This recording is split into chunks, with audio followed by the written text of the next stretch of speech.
Hello, everybody, and welcome back to another episode of a completely necessary recap of Minecraft Diaries. Today, we're doing Season 2, War of the Magi. We are doing Part 1 today. We're doing Part 1, which is up to 50 episodes, because it will take me a while, okay?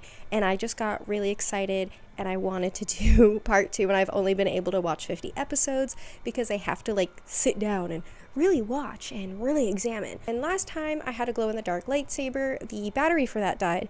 So I made this sick-ass wand. It's a purple gradient to white. It's got some cool vines on it, and it's very glittery. I don't know if you can see it, it's a little hard, but it is very glittery, and that is what I will be doing to point to everything today. And you may be wondering, how is this set up? It's set up the same as last time, but if you don't remember how it was set up last time, let me explain that to you, okay? Basically, people that are related to each other are obviously they're near each other. Some people have nothing to do with each other. For example, we have Mouse next to, Gareth, Caitlin, Lawrence, blah, blah, blah. And then we have Vlad over here. Vlad has nothing to do with Emmeline, but they're next to each other because they just so happen to end up next to each other. And that's about it. But so I will be graduating soon, which is so fun, but that also means I lose access to my free printer. And let me tell you, the amount of paper I had to use to print all of this was actually insane. My carbon footprint after this, oh my god, it is crazy. So, and this is only the first 50 episodes, god damn it. There's gonna be a lot more. This is gonna either get bigger or get smaller, who knows. I might take down the characters that are no longer in it after the 50 episodes. We'll see. But yeah. So I want to preface this with, I love Minecraft Diaries, okay? I'm an avid Minecraft Diaries watcher. However, majority of that is Season 1. I will rewatch the hell out of Season 1. I love Season 1 so much because Season 2 does have a completely different vibe. Not to say I don't like Season 2, it just has a completely different vibe. It is much more of a drama, whereas I personally like comedy, but it is still very good. The production quality is very good. So basically what this means is I will be looking at my computer a lot more than I normally would. So let's do a little recap of Minecraft Diaries Season 1, just in case you forgot. So, we start off with Maou, and Maou follows this guy, Vlad, to a village named Phoenix Drop. There she meets the head guard, whose name is Garth, and she meets someone also named Zenix, who's the apprentice to Gareth. And then she goes on some silly adventures. She meets Lawrence, and then now she's in a love triangle with Lawrence, Gareth, and, herself, Maou. They're in a love triangle. They go on some spooky other missions, and then they end up in the... I am so going over so many things. But then they end up in the Irene dimension, and Irene is basically the goddess of this story. She's the goddess, and so they're all trapped in it, and the people that are trapped in it are Maou, Lawrence, Gareth, Caitlin, the stranger, Emmeline, and Kenmer. They're all trapped in there, and it picks up, or when we left off, it was this stranger. She came in, and she opened a portal and helped Maou, Caitlin, the stranger, Emmeline, Kenmer, and Lawrence get out, and Gareth stayed behind to fight his brother Zane, who is evil, and there was a whole thing there. Zane is not up here because he is not really mentioned in Season 1, in Part 1, in the first 50 episodes, surprisingly. Only, just getting Gareth out is mentioned, so he is not up here. Yeah, so I think that is a good, quick summary. So let's start off with a completely necessary recap of Minecraft Diaries Season 2, Part 1. Now, Episode 1, Welcome to Phoenix Drop. So we get a cinematic view of all of the characters running out of the portal. So, all of them except for Gareth. And this lady goes up and hugs Maou, and Mau's like, hey, who are you? And it's revealed that this is Zoe. Okay, and Zoe, I'm holding my wand upside down, and Zoe reveals it has been 15 years, because 1 minute in the Irene dimension equals 1 minute in the overworld, or, 1 year in the overworld. So they were in there for 15 minutes, therefore it's been 15 years. So they had been waiting for Maou longer than y'all had been waiting for Season 2 of a recap of Minecraft Diaries. So wouldn't the bit be so funny if I didn't upload until 15 years later when I was 30 something? Anyways, so everyone makes their way to Phoenix Drop, and it's like super decrepit, it's super broken down, like it's overgrown, like there's holes and shit everywhere, and then there's leaves falling from the trees. I literally, as a child, almost cried every single time I watched this part because it was like so sad. Like, this Phoenix Drop was my entire childhood, and in season 2 to see it just like all destroyed, but also I was admiring the new production value because of the leaves falling from the trees. I really liked the leaves falling from the trees. I don't know what mod that is, but honestly, it's a really cool mod. And so this is also the first time we see characters move around. So basically, it's not just the custom NPC mod, it's a player in there with dialogue, like saying dialogue. And frankly, I don't know how she did that. So yeah, watching Zoe kind of move around after, never seeing a character like that move around was pretty cool. And it helps a lot with the way that the story is being told this season. But Zoe, essentially, she kind of explains how, like, everything kind of went downhill after Maou left. The alliance between Scaleswind and Phoenix Drop kind of fell through because Maou was mainly in charge of that, and without Maou there wasn't really any alliance. And then no one wanted to step up with the Lord because people were scared that, like, Maou would come back, and they were like, we want Maou, we want Maou to be Lord forever. And eventually, kind of, the village kind of, like, settled up. Everyone moved out. That's the opposite of settling. Everyone basically moved out of town because Nicole was like, hey, you guys can move to Scaleswind if you want. So the people that moved to Scaleswind, we got Kiki, Brendan kind of moved to Scaleswind, Leona, Molly and Dale, and Emma and Corey. I actually don't know what happened with Emma and Corey, but I'm assuming that's where they are or something. We don't actually know, but Molly and Dale are, I think, in Scaleswind. I'm a little unsure. That's fine. So Maou checks in with everyone in the group, and, the stranger doesn't really have anything to say besides that he's kind of, like, got no purpose anymore because his purpose was to seek revenge for Zane, and he can no longer do that because Zane is literally in another dimension fighting his brother to death. So there's literally nothing else in this world for him, and Maou, like, man, that is really sad. You should function more than just revenge. Frankly, I think you should function on spite. I do that, and honestly, my life is great. So then we go to Lawrence, and Lawrence is at Erngrith's grave. And if you don't know who Erngrith is a wyvern, and basically a wyvern is a type of dragon in Minecraft Diaries. And essentially, Erngrith was like his pet in a way, in a sense. And essentially, Erngrith died because Lawrence is a Shadow Knight, and he was trapped in the Nether. And so, to get through the realm barrier, Erngrith went down to pull him out of the Nether. He became corrupted with this, like, purple and black stuff, and he ended up, unfortunately, dying because of it. So he's at his grave, and his grave had been robbed because it was covered in gems, and Phoenix Drop is like basically nothing anymore, so obviously bandits came and took it, and Lawrence is like, oh my god, who would do this? Sorry, bud. Anyways, so we go and talk to Kenmer. Kenmer gives nothing. I'm not really a fan of Kenmer. I think he has no character development. He doesn't really talk at all. I know nothing about his character besides things that I don't really care about. And then Emmeline is inside her house, and the one thing she's worried about is her mini Irene statue. She's like, oh my god, it's gone, someone took it. Literally kind of the only thing she worries about. She goes to talk to Caitlin, and Caitlin's just like, girl, you need to stop worrying about other people and worry about yourself. This is a lot to take in at once.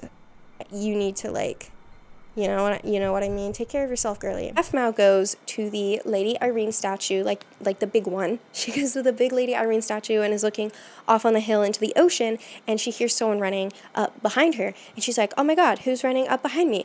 And then she turns around, and it's Dante, and Dante is gobsmacked. He was like, when Zoe said that you were back, I, like, didn't believe her because, Mau's been gone for 15 years, and he hugs her, and he's like, oh my god, I'm so happy to see you, and it's been 15 years.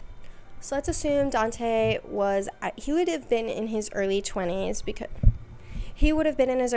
because he was just out of the Guard Academy, or 18. I feel like let's go under the impression he was like 20, so 35-ish, I don't know. But anyways, so Dante comes up, he hugs Maou, and he's like, let me take you back to the settlement because they're like, Phoenix Drop as a whole is like non-existent, but they do have a little settlement and a little area because the village just became too much because it was overrun by bandits.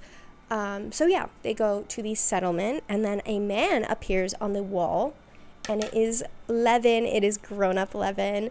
So episode 2, The New Lords, so is an opening shot of Levan, that's Zoe, Levan opening the gates and running to Maou, and Maou's crying and is like, oh my god, Levan, and they're like hugging, and he's like, come to my house and we can kind of talk what happened. So they go to Levan's house, and it's actually the old lord's house, and Maou's like, oh my god, this is so cute. And the reason this is so cute is because the old lord of Phoenix Drop was actually Levan's biological father, which is like a whole thing in itself that I'm not going to explain because you should know from season 1, okay?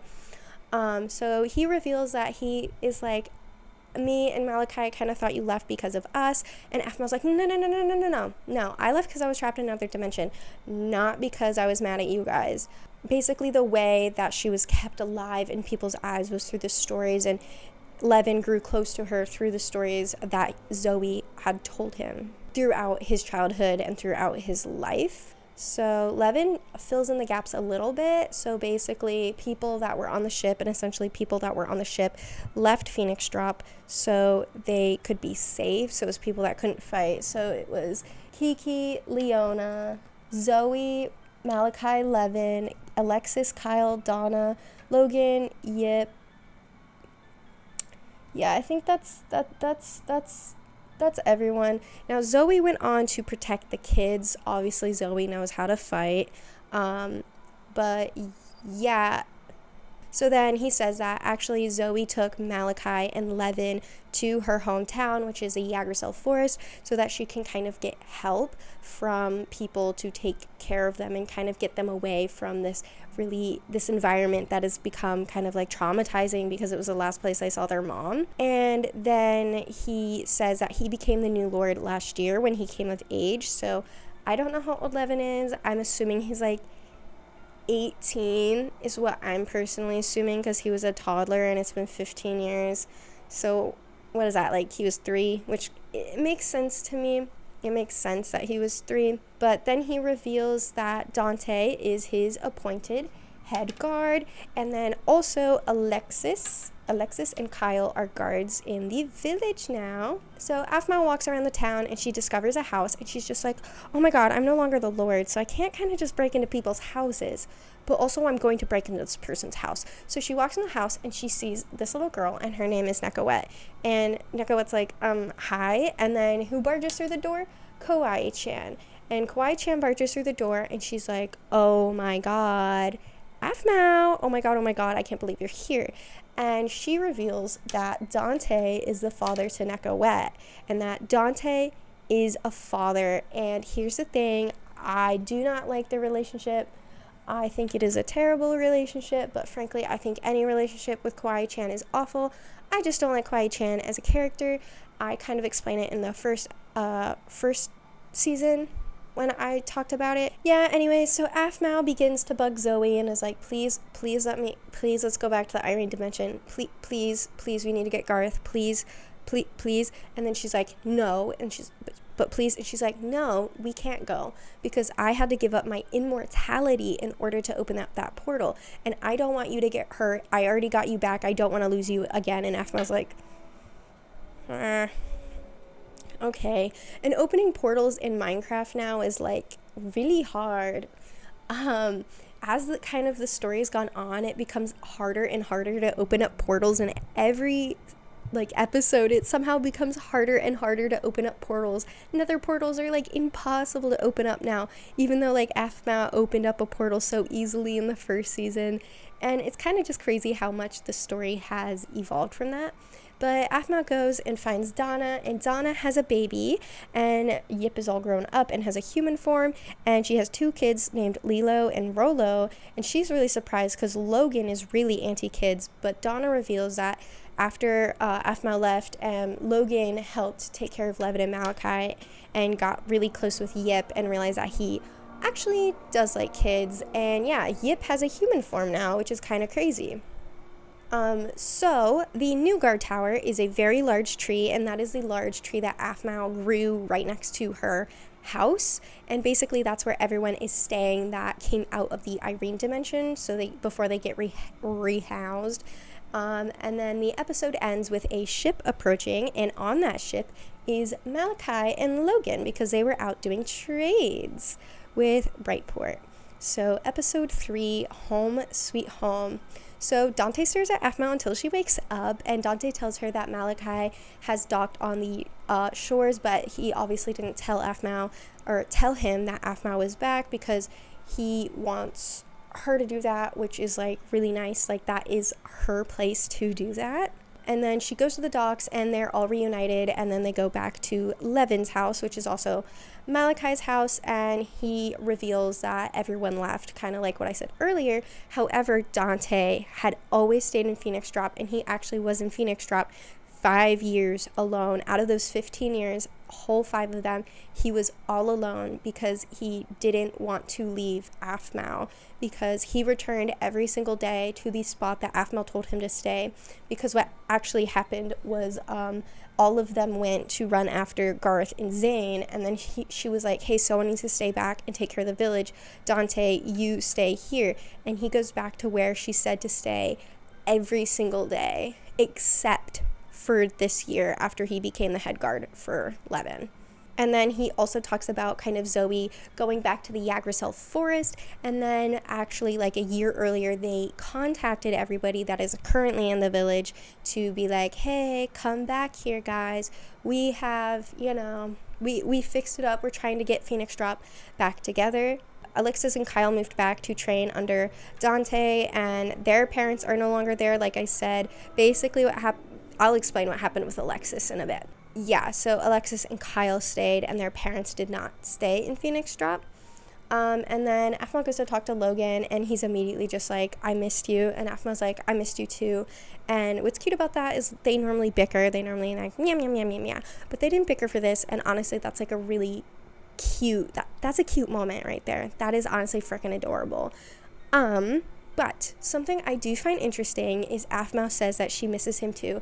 Here's the thing, it's been like a day, maybe a less than a day, less than 24 hours essentially, since she has last seen Logan. So it's like really weird that she's saying I missed you, because that's like a false statement, because like if it would just be so mind boggling just to be in this situation, and everyone's like, oh my god, I missed you, and you're like, I saw you yesterday. Like, that is a crazy situation to be in. Anyway, that little rant is over. So now there's the big question. Lawrence asks, are you going to be Lord again of Phoenix Drop now that you're back? And Aphmau's like, no, which it's like, that is the correct answer. She says that Levan is the heir to the Phoenix Drop lordship, because his dad was the Lord before she was, and also like she's his son and stuff.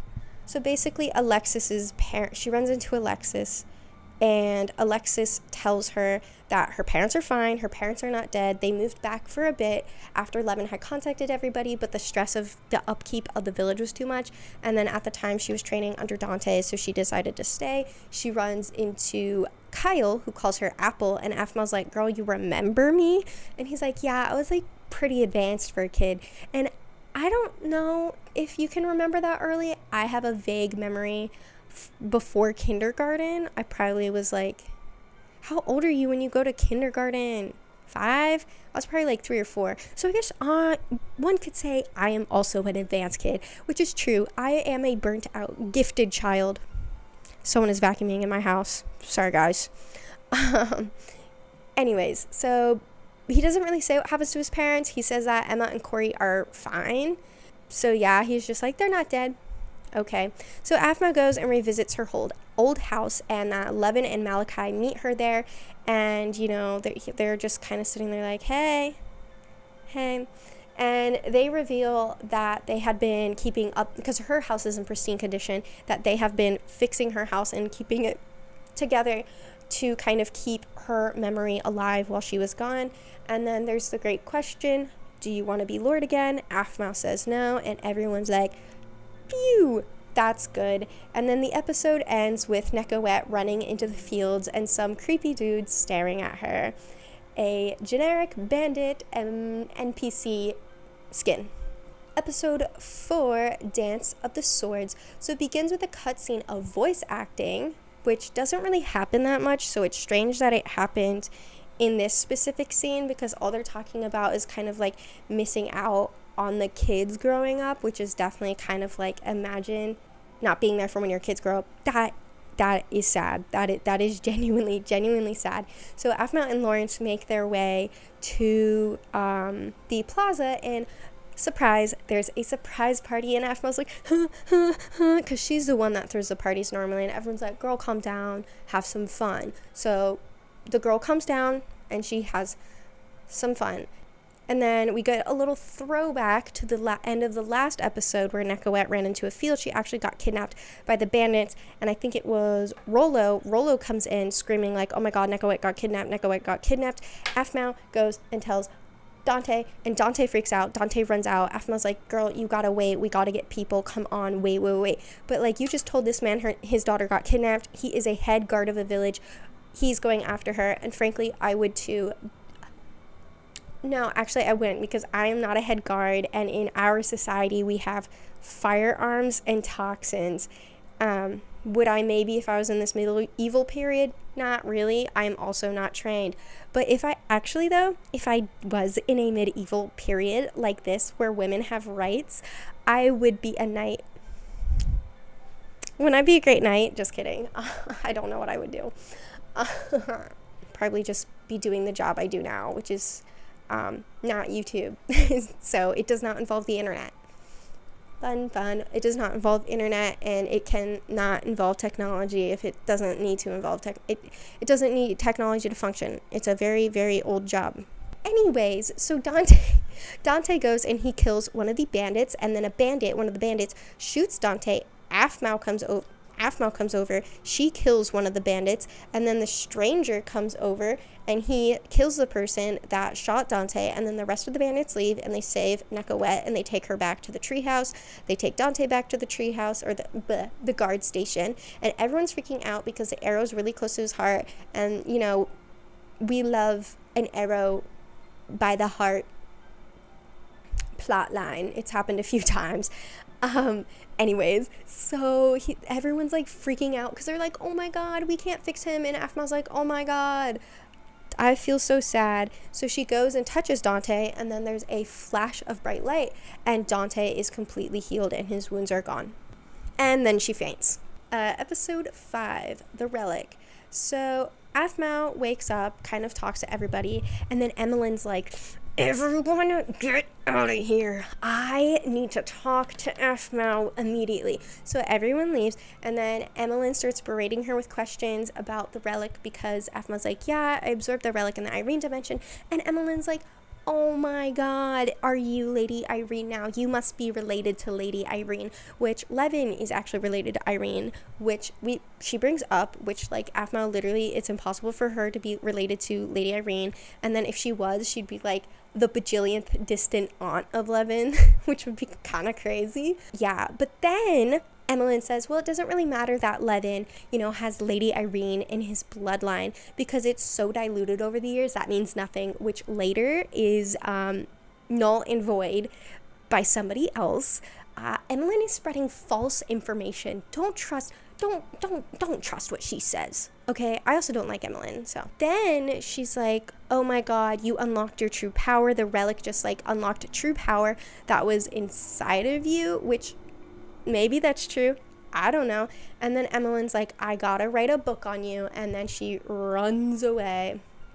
And so Levan and Malachi are really sad about what happened. They're really sad that Dante got hurt, because if Dante died, kind of the village would go to shit, because he's kind of the only thing holding, obviously Malachi and Levan are holding it together. They're like, Levan's the lord and he's like the associate lord or something. I don't know what his title is, but he's kind of like, he's the old and wise one at the ripe age of his third 30s, early 40s.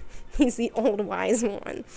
And then they're like, I guess we can't have another event, we can't have fun, and not in a very cynical way, in a very like sad way where they're like, we just can't afford to not have somebody on patrol because of all these bandits. So then Aphmau has a bright idea of, I'm gonna fix up the Phoenix Drop wall. So Aphmau gets the gang together, the backwards L. So yeah, they're rebuilding the wall, or not rebuilding it, they're like, I guess fixing it up, rebuilding, whatever. So Lawrence and Aphmau go and mine down in the caves, and Caitlyn's like, I can go to a local village and actually buy really good materials that we can use to reinforce the walls so this doesn't happen again. So she goes out and she uses the diamonds that Gareth gave her last season, because Gareth gave her a bunch of diamonds because he didn't want to owe Okassis anything, because these uniforms he actually designed back when he was in guard school. And Caitlyn came over and gifted them to him, and then he was like, I owe you nothing, here, take these diamonds. I don't want to owe you anything. Here are these diamonds. And so Caitlyn has all these diamonds, and she's going to another village to get all this stuff. And that's where she got the diamonds from. Okay? God. Episode 6, The Girl from Another Village. So Emmeline and Aphmau and Kenmer... Oh, don't do that. So Emmeline, Aphmau, and Kenmer are going through the library. They're trying to like find something that they can use to kind of figure out what the hell is going on, and they can't find anything. And so Aphmau's like, gosh, Emmeline, what the heck? And then Emmeline's like, oh my god, I'm so sorry, Irene. I'm so sorry, Irene. Please spare me. I will work harder. I will work faster. And then Aphmau's like, girl, calm the fuck down. God damn. Anyways, so Malachi pulls Aphmau aside and is just like, hey, can you go talk to Levan about Lord stuff? He hasn't really had like a mentor. Yeah, so Aphmau goes and tells him advice and says the most basic advice I've ever heard.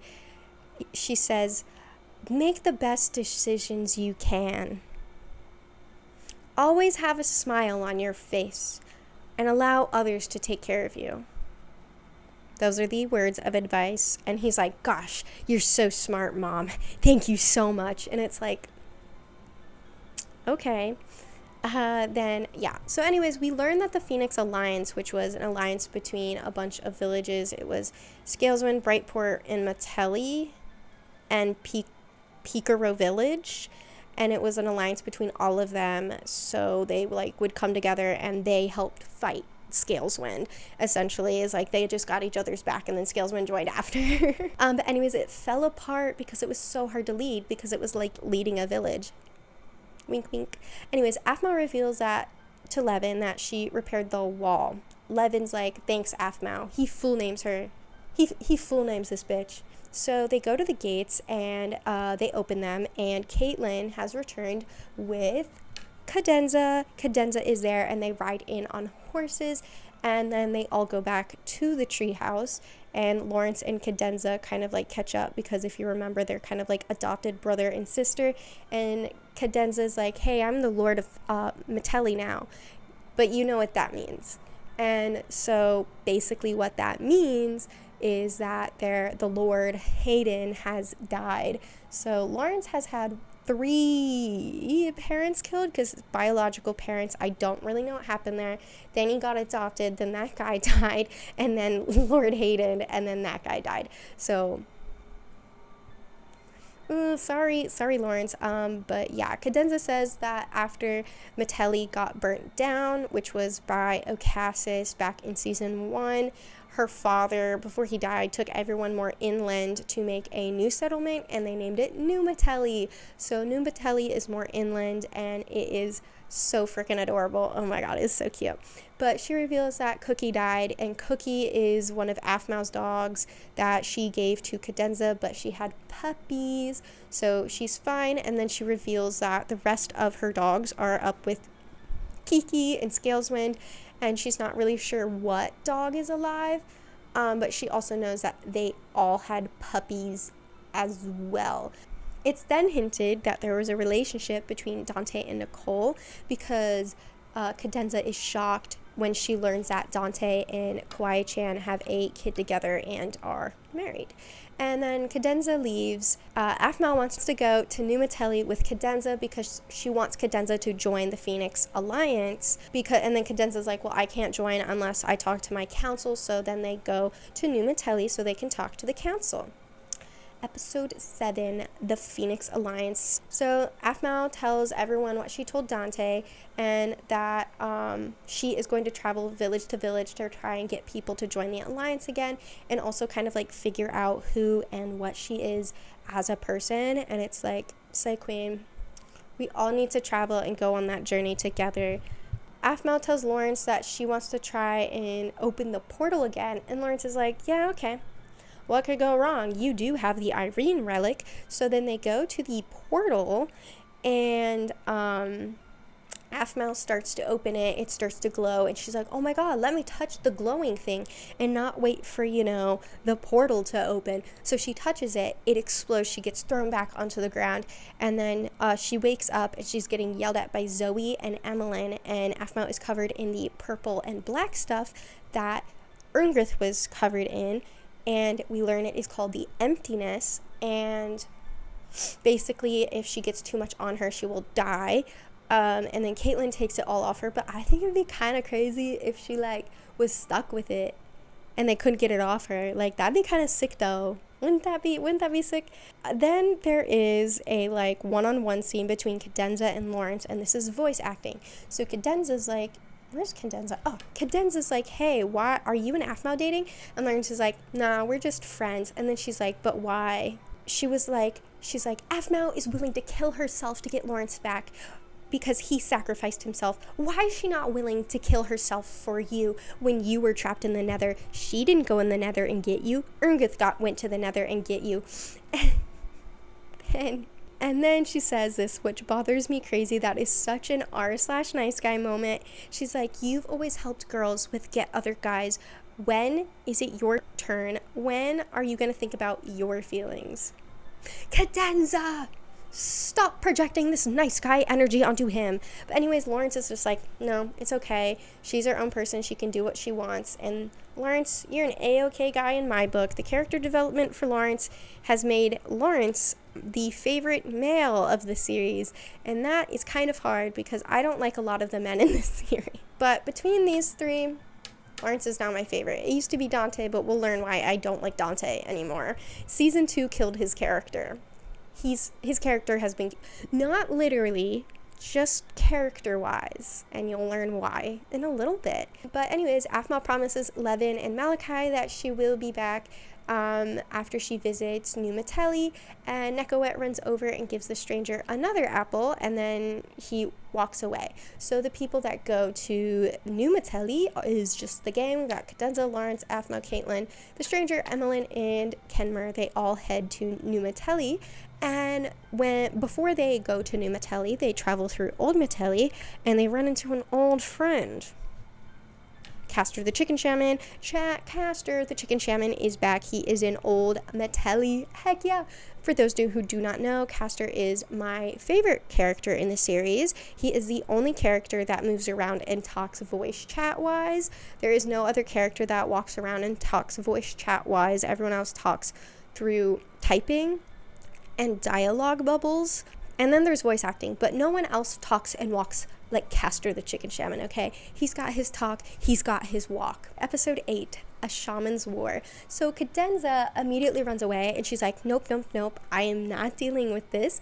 And then Castor reveals that Aphmau actually saved his people from when Okassis invaded all those years ago, and because his people were in those houses that she made, his people survived, and that they're going to make a house for her, a statue of her. Terrible, and he keeps calling her a terrible chicken house builder. And then she's like, why do you keep calling me that if I saved your freaking people? And he's like, that's not your name. And she's like, no, do you want to know my name? And he's like, okay, I guess. And then Aphmau's like, okay, it's Aphmau. And he's like, yes, cool, thank you. And then he reveals that he's like, I actually want to kind of take Old Metelli and make it the new village for my people. And everyone's like, cool. And he's like, I actually did that. My people already live in Old Metelli. And then he's like, and also I can't move back into my house because the horse shaman took my house and now we're at war. And Aphma's like, oh my god, you're at war. And he's like, okay, we're not at war. I just threw eggs at his house. Yeah.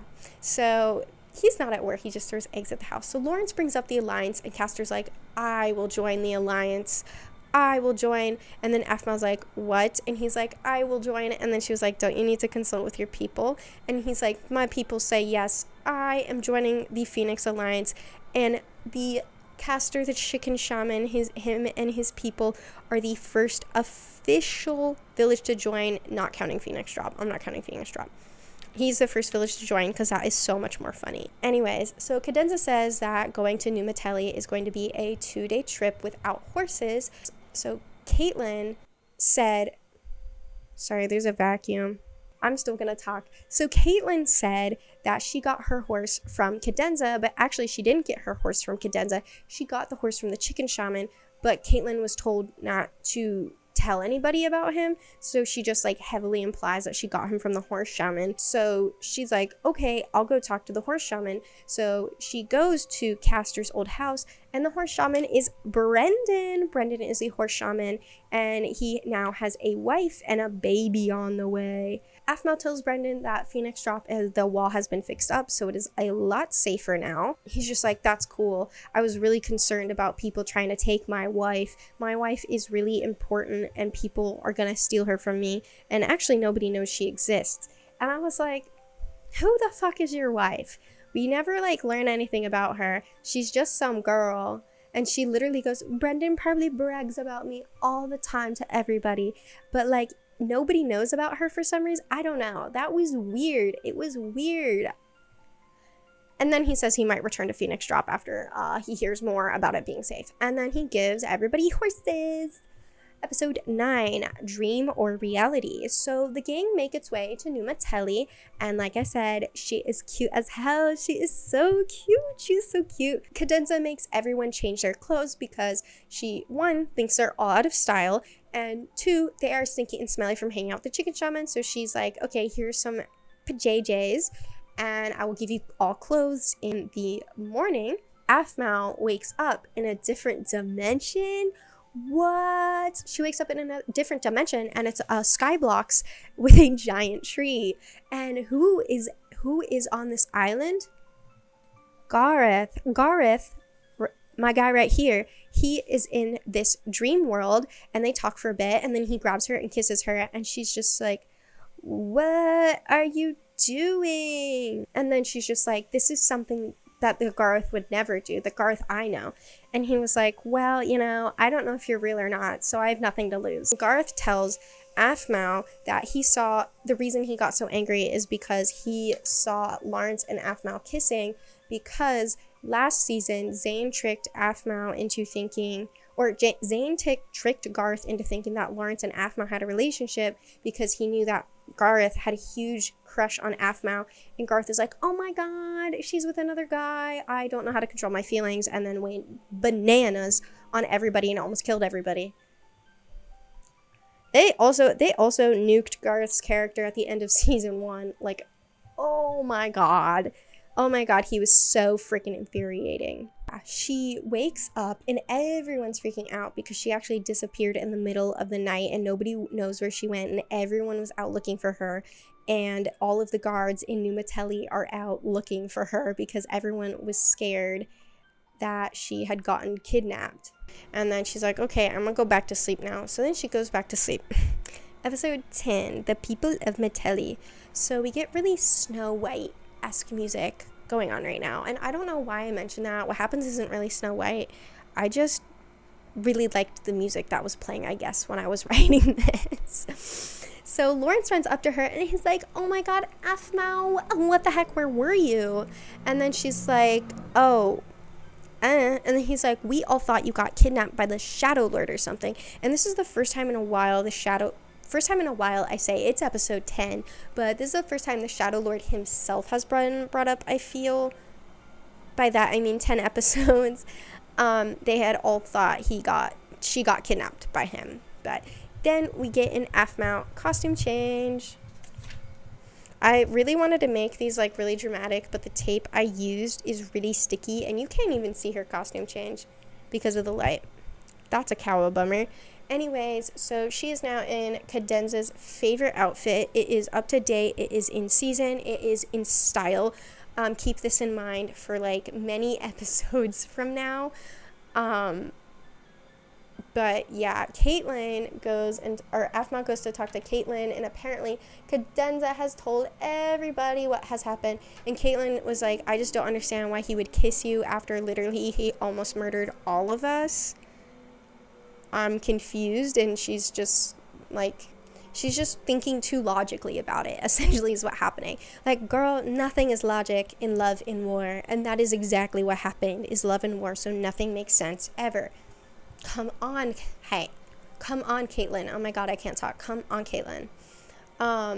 So yeah, anyways, Afmao begins to kind of play around with the idea of starting a new village for the Phoenix Alliance rather than being in Phoenix Drop. Yeah, and then we meet a dashing young man, and his name is Vincent, and he is the Casanova of Metelli. We have a new Casanova, and it is Vincent, and he acts just like how Lawrence acted at the beginning of season 1, and he immediately hits on Afmao, and he's like, okay, I can't talk anymore. I'm supposed to be looking out for this girl named Afmao. And then she's like, oh my god, he doesn't know who I am. That's so freaking cute.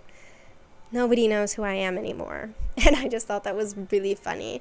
So Afmao meets Emmeline and Kenmure at the library, and they're just like, haven't found anything. And she's like, okay. And then Cadenza hunts her down in the library and is like, all right, you know, originally why we were here for the council meeting. Let's go have this council meeting. Then they go have the council meeting, and who do we see? We see Ulrich. Ulrich was the old head guard of Metelli.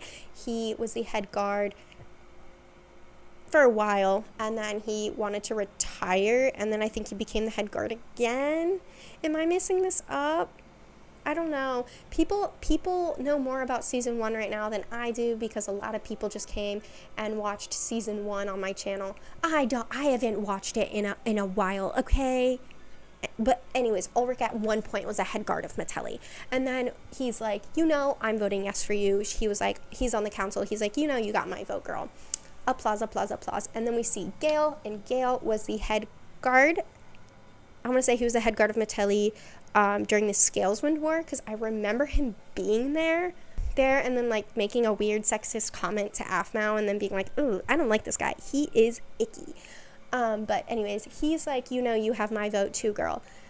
Anyways, so then we meet Zach, who is the head guard of Metelli, and he seems mildly interested. He's like, I'll hear you out. And then we learn Vincent is on the council too. He flirts with Afmao, and then is like, just because you're pretty doesn't mean I'm going to vote for your alliance, okay? Yeah, so Afmao gives her pitch deck. She pitches her deck. Okay, and then, you know, Ulrich, and then Cadenza's like, okay, everyone say their opinions. And Cadenza's like, yes. Ulrich's like, yes. Gale's like, yes. Zach says no, and Vincent says undecided. And Cadenza's like, okay, Zach, why did you say no? And he is just like, these old farts, their minds are in the past. Things are changing, and alliance will make us vulnerable to other people. And obviously he doesn't say old farts. He's a very respectful man. But essentially what he's saying is like, they're living the past because, yeah, Afmao used to be the shit when she was, you know, the shit, but you know, they know nothing about her, and obviously these two like trust her, but everything went downhill once Afmao left, so clearly she's a really good leader, and she is the Mary Jane of the story, okay? And yeah, so then Vincent flirts with her a bit, and he's kind of like, this isn't something that can be decided in one day. And honestly, I guess that's a good point if you don't know Afmao. Like I said, obviously these two are gonna say yes, but these two don't really know her, so it's not that easy of a response. And I guess joining an alliance is a pretty big responsibility, because if you join an alliance, every village in that alliance you kind of are supposed to kind of like agree with morally, in a way. Like, if they go to war, you go to war, so you know, you want to have similar morals, and it is something I think that should be talked over. Vincent hits on Afmao again, and then Cadenza punches him in the face, and he falls on the floor. And then we get a cutscene at the end of the episode of a Shadow Knight opening the portal. Who is this Shadow Knight? It's Xenix. I actually didn't fun fact, I did actually not know it was Zenix. I didn't realize it was Zenix until Sasha brought it up later, because I am a dumbass that does not pay attention to things, apparently. Episode 11, In the Shadow. So Cadenza says that Zach and Vincent are probably, talking to Cloud, who Cloud is the third command in Metelli, and then she says Zach is the, stern and, protective one. Vincent is the flirty one, and Cloud is the shy one. And, where do we know that dynamic from? I guess that's just, legally what the guard dynamic needs to be in this world. Yeah, anyways, Aphmau and Cadenza hear a noise outside, so then they go outside, and there are these things called shadow souls, and they kidnap Cadenza, because if you remember, last season, she is important to sacrifice to get into the nether. I forgot, someone kidnapped her at one point, and then was like, let's sacrifice her to open this nether portal. But she's a medium, which I don't think is specifically mentioned in season 1 why she gets kidnapped and people love her so much, but that is why I guess they need her, because yes, the nether portal is open, but it is only strong enough for shadow souls to get through and not shadow knights.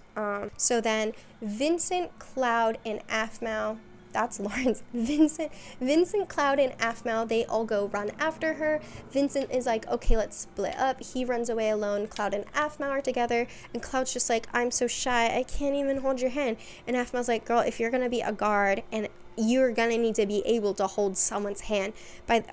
She just was trying to shake his hand, but she's like, you gotta be able to freaking touch a person. Grow up. So then they venture into the woods. They stumble upon a camp. There's blood over it. There's a shadow soul.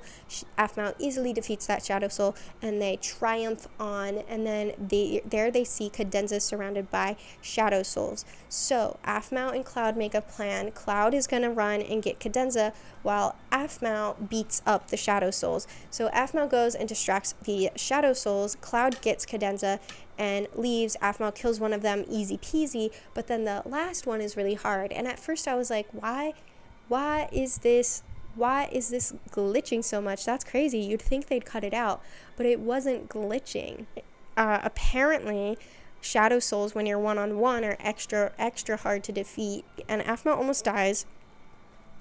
And then Vincent comes to save her, and then it is revealed that Vincent is a full Shadow Knight. Dun dun dun! You can tell by the red eyes. I think you can tell those are red eyes, but I'm not 100% sure if you can tell those are red eyes. But you can tell those are red eyes if you open your eyes enough. Unless you are colorblind, and for that I am sorry. Very insensitive of me. Anyways, so they go back, and Lawrence interrogates Vincent, because, Lawrence is a Shadow Knight as well, but not like a full Shadow Knight like Vincent is, because Vincent did kill a lord to get his powers. He says that his lord deserved it because his lord was being mean to women and children, and then he calls Lawrence a premature Shadow Knight, which is a hilarious insult. It is so freaking funny. There is something about it that is just such a strange insult, and I don't know what to compare it to, but it's really funny. Anyways, so then they beef over Aphmau, and Lawrence is like, I know you made a move on my lady, and Vincent's like, I don't see a ring on that finger, you premature Shadow Knight. Lawrence puts a sword to his neck, and then he gets kicked out, and everyone goes out to kind of tell his story, Vincent's story. Vincent doesn't tell his own story to everybody. Zach goes outside to tell everyone else the story, so then inside it's just Vincent and Aphmau. Personally, I would rather disintegrate into dust than be left in a room with a man who said, I don't see a ring on that finger, that I do not know. That is insulting one of my friends. Personally. My opinion, but I am not Aphmau. I guess. I don't know. So Aphmau asks about his story and how he became a Shadow Knight, and Vincent is actually like, he's like 100 years old. His lord was actually his brother, and he was kidnapped by a rival lord, and then he went into the nether, and then he got trapped in the nether, and then he escaped from the nether, after being turned into a Shadow Knight, and then that's when he saw his brother became like a glutton and evil, and then he's like, okay, I'll kill him because he's evil and mean, and then he kills him, and then he just never went crazy once he got his Shadow Knight powers. My personal theory is because he didn't kill them purely for the Shadow Knight powers, he killed him because he was evil, so they were like, that's the key, girly, you figured it out, you kill for good, you don't kill for evil. So Vincent kind of tells us kind of about shadow souls. Essentially, shadow souls, like I was saying earlier, on like one-on-one they're pretty dangerous, but like when you're in a group they're kind of fine. But essentially they're shadow knights without a physical form, so they're all looking for like a physical body to take over. Yeah, and they're the first thing to come out of a nether portal when a nether portal is open, and these like portals kind of spawn around. Wouldn't that be crazy if that happens in actual Minecraft? You open a nether portal and these demons start just spawning around your world, forming different portals. That would be crazy. But apparently they're weaker in the sunlight, but then they will still be outside vibing to try and get someone's physical form. After saying all that, Vincent's like, yeah, so we kind of put like a curfew on the whole town, and Aphma's like, oh crap, I gotta go back to Phoenix Drop. I know you just said there's a curfew, but I'm gonna go on a horse and go all the way back alone at night. Anyways, episode 12, Puppy Love. Aphmau makes it back perfectly fine, which is crazy in my opinion. I feel like nothing ever goes good. But she learns that the Shadow Souls did in fact attack Phoenix Drop, but Phoenix Drop was completely fine because of the wall that was built. They were able to kind of just like shoot them one by one with arrows. And then Dante says that he like really cares about her and doesn't want her to do anything stupid. And then I quote, I'm looking at my computer screen, "You are my sister. Maybe in another situation we could have been more." What? What do you mean by that? What do you mean by that, Dante? What do you mean by that? We could have been more. What do you mean, Dante? You're like the only man in this series besides freaking Logan that has not had a crush on her.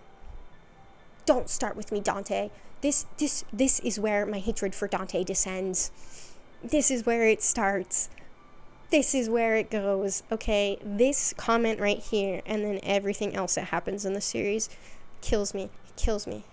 Anyways, let's not confess our love for friends like that when you're married. But married, by the way, when you're freaking married, okay?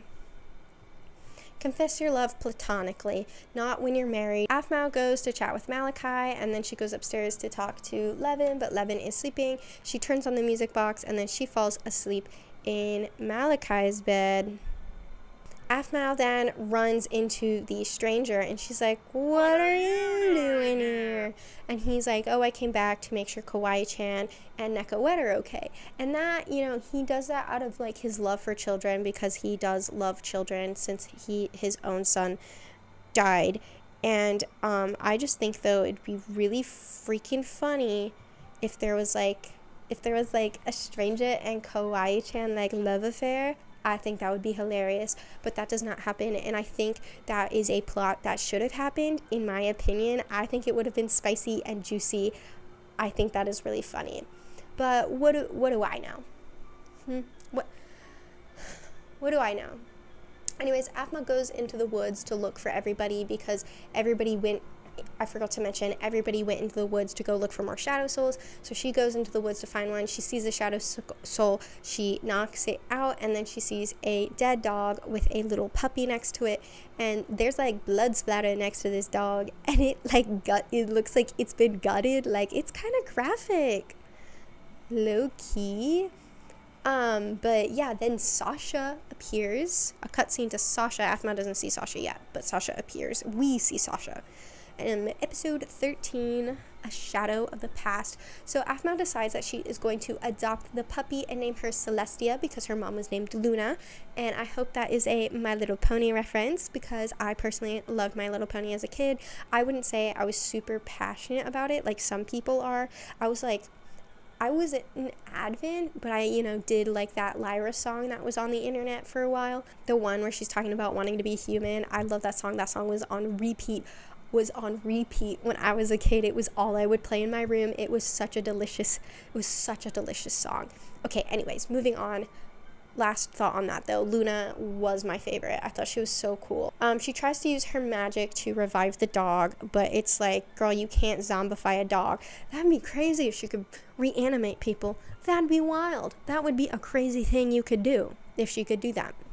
Then she turns around and she sees Sasha. I don't remember the last time we have seen Sasha, but it must have been a while ago. Aphmau says that she knows. She's like, I know you tried to kill me. And Sasha's like, I'm changed. I'm a changed man, Aphmau. And then she throws her sword on the ground and gives Aphmau a soul stone. And it's just like, okay, here's the deal. You can put me in this soul stone. And with my soul in this soul stone, you have my physical form and my essence. And you could just throw me in a river. Throw me into lava. Set me on fire. That's how much I'm trusting you right now. So Aphmau's like, okay. So she takes Sasha and then takes her to the guard station, and she's just like, I really, really need your help. So Dante talks to Aphmau about Sasha for a bit and says that when she's done talking to him, she wants to talk to her about his brother Jean, who is a Shadow Knight, which isn't really brought up for the next 50 episodes. Then Sasha brings up that Levan is a descendant of Lady Irene and how his blood would be very strong and delicious in potions. She doesn't say delicious. I've just been saying delicious a lot lately. Not delicious, not delicious. It would be nice in potions, is what I should say. Which counteracts everything with what Emmeline said. And frankly, I trust Sasha more in this situation because she's a potions maker and Emmeline just reads dumb books. It's all about experience over knowledge. No, I'm just kidding. Books are good. Read books. Read books. But anyways, Emmeline is wrong. Okay? Which makes me happy because I don't like Emmeline. But Sasha says that she's here because she wants help and she wants to stop what's happening in the Nether. Apparently the realm barrier is acting up and it was reopened and everyone's like, yay! And then and then Xenix walks through and people are like, ooh, they don't like Xenix down there. He's crazy. And then he starts to kill a bunch of people and absorbs a bunch of Shadow Knights. And when I think of absorbing Shadow Knights, I think like of that monster from Minecraft story mode, and he's just up there at the top like absorbing them, or he's absorbing them like Kirby. That's even more funny. Oh my god, Xenix Kirby confirmed. I wonder if there's fan art of that. That would be so funny. So Sasha almost got absorbed, but then she was able to make it out in time. And then she was like, okay, I need to stop him. I need help. And she was like, you are the only person that I thought that would help me. And Aphmau's like, fair. Which is like crazy. Imagine your villains being like, your arch rivals just literally being like, I trust you to help me. That's crazy. Aphmau is a better man than I'll tell you that much. But then Lawrence runs into the prison because he heard Sasha was there, and he's like drawn back because he knew Sasha in the Nether. Sasha was actually the one that kind of was training him and like his mentor into being a Shadow Knight. And then Lawrence says that she was kind of like the nicest out of all of them because she didn't want to like torture things. She just wanted to kill things, which guess that's admirable. I guess. Kenmer then runs in and he starts crashing out because he sees Sasha. Because Sasha's supposed to be dead. They were engaged, if you remember. Sasha died in the Nether. She is supposed to be dead and he's freaking out. He runs out of the prison. Emmeline's trying to console him. Aphmau and Lawrence are like, uh-oh, what do we do? And then they're trying to figure like something out to do, but they can't figure it out. Episode 14. Trust earned. So Aphmau and Lawrence are talking about Kenmer behind his back and about how he is crazy. So it's kind of just like picking off where last episode left. They're trying to figure out like what actually happened in the Nether and if they should trust Sasha or not. And then Lawrence says that he thinks his theory is that Xenix wants to revive the Shadow Lord by himself, or he just wants to destroy the whole operation, but like one of those theories are correct. So anyways, they decide that they're going to ask Zoe to kind of create a barrier around the guard tower so Sasha can't dig her way out. Before she leaves, Lawrence randomly hugs her and says goodbye and says, don't you ever go somewhere I can't save you.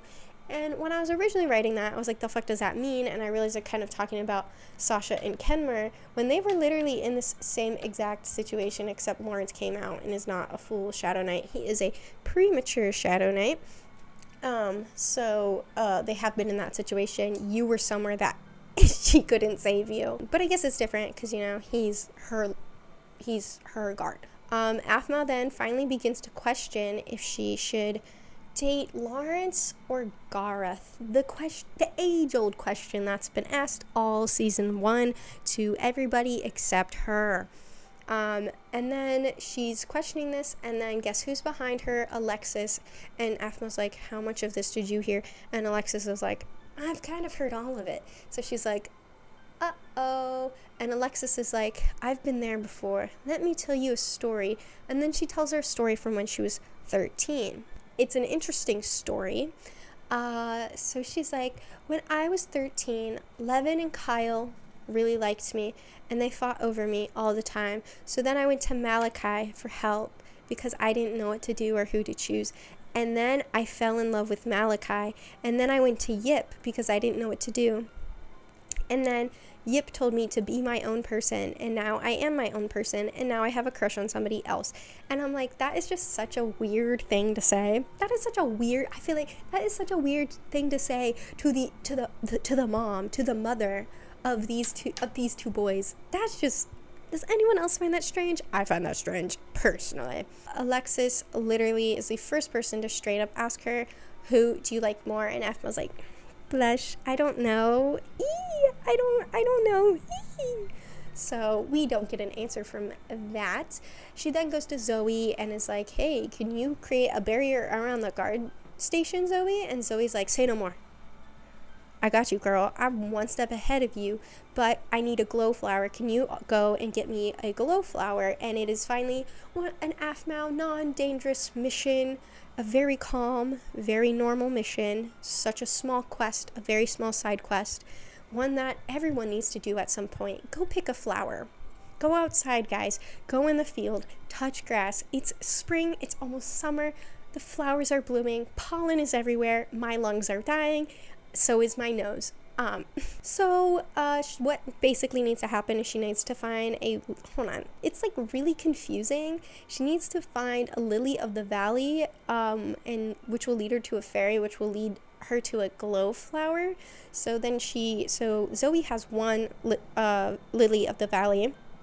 So she's like, okay, Celestia, smell this and let's go find that lily. So Celestia smells it, and then she goes and finds a lily, and then she turns around, and under this like kind of little cave, the stranger is sitting, and he's like, girl, what are you doing here? And she's like, I'm here because I'm trying to get a glow flower, and I need a lily of the valley for that. And he's like, okay, I guess you can stay. I want to watch the ritual.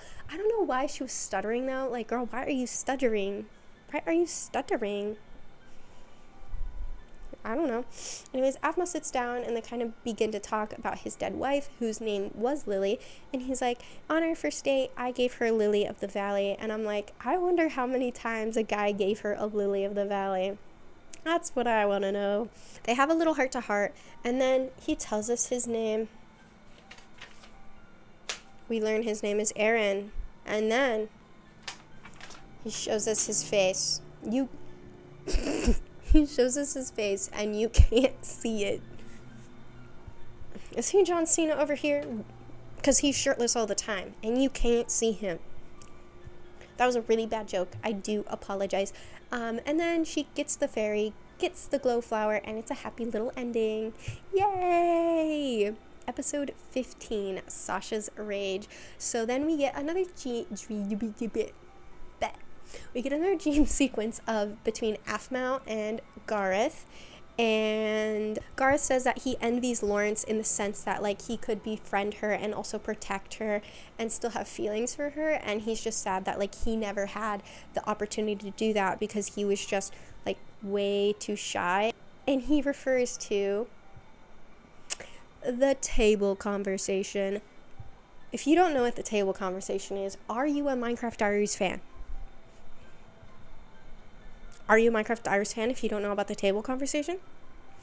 I think you're a fake fan.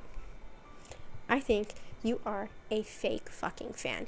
Anyways, Aphmau is like, leave the past in the past. Let's look at the future. And then Garth's like, so is he hot? And Aphmau's like, what? And he's like, the stranger, Aaron. Is he hot? And Aphmau's like, I regret giving you confidence. And she says, yes, he's very handsome. And then she wakes up. Zoe puts a barrier around the tower. And then Lawrence brings up how she disappeared last night and asks if she saw Garth and if Garth kissed her. Aphmau's like, nope. And then Lawrence is like, you think if I showed up in his dreams, he would give me a cute little kiss? And that's just, what such an adorable little, we love not toxic masculinity, which he does get a little toxic. So like every man in this series. They go to talk to Sasha, and she tells them that she doesn't really know much about Xenix, and she kind of just knows as much as everyone else, so she is no help about that. Aphmau asks about Jean, and she literally does a little... She steps around that question. She literally says nothing. And then Aphmau begins to ask her about the Shadow Lord, and Sasha's like, I was wondering when you were going to ask me about that. And she's like, are you aware of the War of the Magi? She said the name of the season, and Aphmau's like, nah, I don't know about that. Basically, it was well recorded, and then all the documents were burned. So basically what happens is 4,000 years ago, the Shadow Lord rose from the Nether, and he became like this all-powerful being, and the mortal kings went to war with the Shadow Lord, but were like losing, and then the divine warriors came and appeared, and they are Shad the Destroyer, Esmond the Protector, Enki the Keeper, Irene the Matron, Memphis the Fury, and Cusack the Keeper. I don't know, okay? I'm just a girl on the internet. I don't know how to read. All the divine warriors are basically equal or even more powerful than Lady Irene. These 6 of them destroyed the Shadow Lord and took his physical form and sent his essence back to the Nether. But not only did they take his essence from the Nether, they also took a part of his essence with them and put them in relics and like in people too. So like there are just some people walking around with the essence of the Shadow Lord. Beats me. I don't freaking know. I don't know, man. It says what Lawrence was thinking is that Xenix is trying to get strong enough to kind of embody the Shadow Lord. So basically it would be the Shadow Lord's brain, and Xenix is like OP body full of Shadow Knights. And then Sasha starts to get really mad and ranting, and then Aphmau accidentally knocks her out because she tried to put her into a soul stone. And I really like to imagine how that scene was, is Aphmau was like, oh my god, and then like chucks it at her really hard, and then that just like knocks her out. And I don't know, the thought of that just makes me giggle. They decide they're gonna go to Scaleswind to see if they can kind of get more information on the entire like Irene situation and like what's going on in the War of the Magi, because that was Irene's home. Then the episode ends with Levan and Malachi running off to go tell Levan and Malachi about the journey to Scale. Episode 16, the travel begins. So Levan, Malachi, and Zoe begin to put together supplies for them to go to Scaleswind, and then Aphmau accidentally full names the stranger to Lawrence, and then he's like, what? And she's like, he revealed himself to me the other day. Why did she phrase things so strangely? I feel like that had to be intentionally phrased terribly. There's no way that wasn't intentionally phrased terribly. And if that wasn't intentionally phrased, that is a crazy way to talk. I'm sorry. Let's not say someone revealed themselves to you. Anyways, Lawrence is like, so is he hot? That's everyone's response, I guess. I don't know, friggin'. Anyways, she goes to the village and says goodbye to everybody, and Logan's like, go to my house, I have a present for you, and say goodbye to Donna there. And then Aaron says that he's not going because he wants to help and rebuild Phoenix Drop. helping get off his feet. Alexis is talking to Yip, and that's who she has a crush on, so that shit's cute. And then Yip gives her this like moon charm, and it's just like, hey, here's this moon charm, basically just have this so the werewolves will know that you are like close with another tribe, and that you're like you're tight with with werewolves. You're like this with the werewolves, you're no threat. And then Maou was like, okay, I guess I'm gonna go to Donna and Logan's house now. And then Donna's like, oh, hello and goodbye, the stuff that Logan got you is upstairs. So she goes upstairs, and guess what is up there? This isn't the gift, but guess what is up there? The mini Irene statue. Donna and Logan stole the mini Irene statue that was Emmeline's, and Emmeline never gets it back, and it is forever in Donna and Logan's house, and that is hilarious.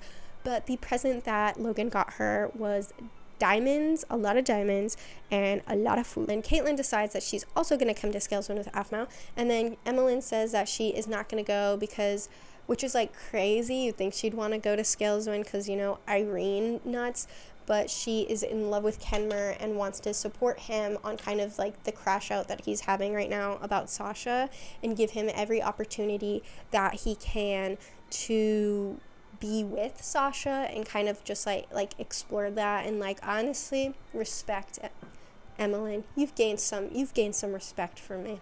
Okay. Anyways, so they set sail and they come along the Crazy Cat Lady Island. Mau's like, hold on. Let's go to the Crazy Cat Lady Island and see if she's still there. They get there, she is not there, but someone is. That's not her, because she's not there. Episode 17, The Cat's Meow. So I remember this plotline so vividly. It is such an iconic plotline. Any plotline with this girl that is upcoming is pretty iconic. Maou tries to tell the stranger what she's doing and like what she's up to, but the stranger, her name is Michi. I hate Michi, but in like she's a good character, but is like good development, bad character. I think she's really funny, and every mission, everything she's in is always hilarious, or not hilarious, iconic, dare I say. She is an awful not human being, an awful mifwa though. She's a terrible person, essentially. So Michi just keeps talking over her to the point where Maou literally yells at her, and then Michi's like, okay, I'll stop talking, come inside and we could talk inside. So Maou asks her where like the crazy cat lady is, and Michi says that Urla, what's the name of the crazy cat lady, after she disowned Donna because she married Logan, who is a werewolf, she found Michi and decided to adopt Michi. And before Michi can tell the story about her adoption, Maou asks if she's related to Kawaii-chan, and Michi's like, no, I'm not related to Kawaii-chan. That's crazy. Apparently she's like the only mifwa in this region, and that's just freaking ridiculous. And it's like, pop off. And they look nothing alike besides having cat ears and a tail, and the only reason I put them next to each other is because I needed this group of people right here in this group, in this section, okay? Like, these people needed to be together to understand everything. Not because they look the same, not because they're mifwa. Let's get that straight right now, okay? We get some world lore. So we learn that the region is called the Ruan region. This is the first time that is ever mentioned, and that the common beast, I like to say Animorphs, which is that book series where people turn into humans. Nope, where people turn into animals.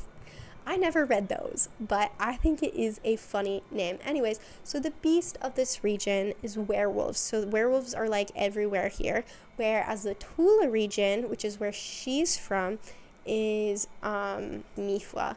And so Michi tells us her sad villain plot. Oh, not villain. Oopsies. She tells us her sad story. So essentially what happened is she was orphaned, and then her village was like, okay, well, your parents aren't here and you're useless to us. Let's sell you. So then she's like, no. and then she turns into her cat form and she runs away.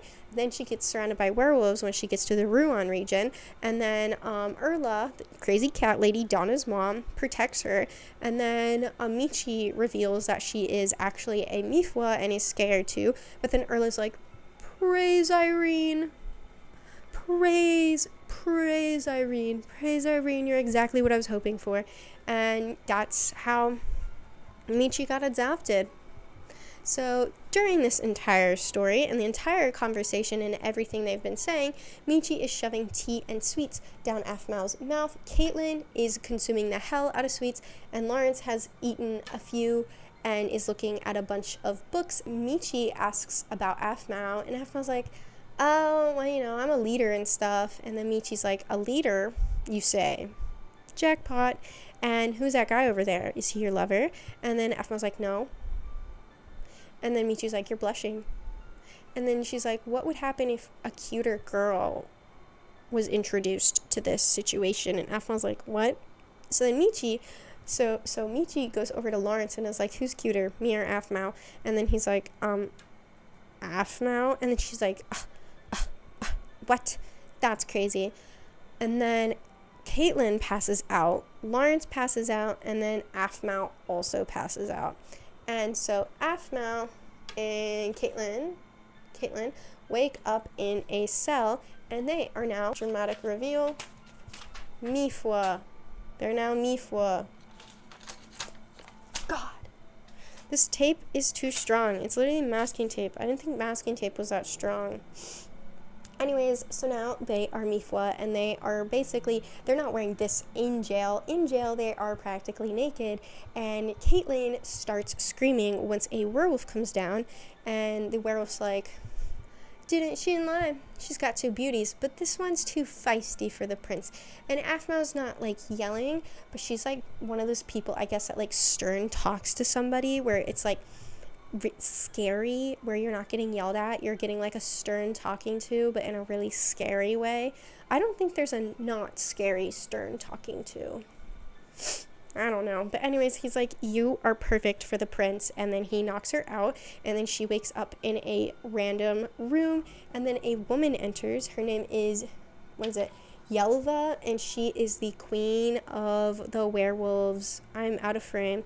She is the queen of the werewolves of the southeastern werewolf tribe. Episode 18, Prince of Werewolves. So the queen is like, I was also forced into a marriage to my husband, but look at me. I'm fine. Everything's gonna be fine. And Aphma's like, I am not a cat. I am a human being, and I have a direct link to Lady Irene. This bitch Karen's out, okay? She is Karening out to Yelva, which is fine. It's a good Karen out. That's not a good comparison. I just think it's kind of funny. She's like, basically she's pulling up, do you know who I am? Do you know who I am? And Aphma's like, I'm besties with the Southern Wolf Tribe. Get Boldoff on the phone. Get that man on the phone. He knows who I am. And then she's like,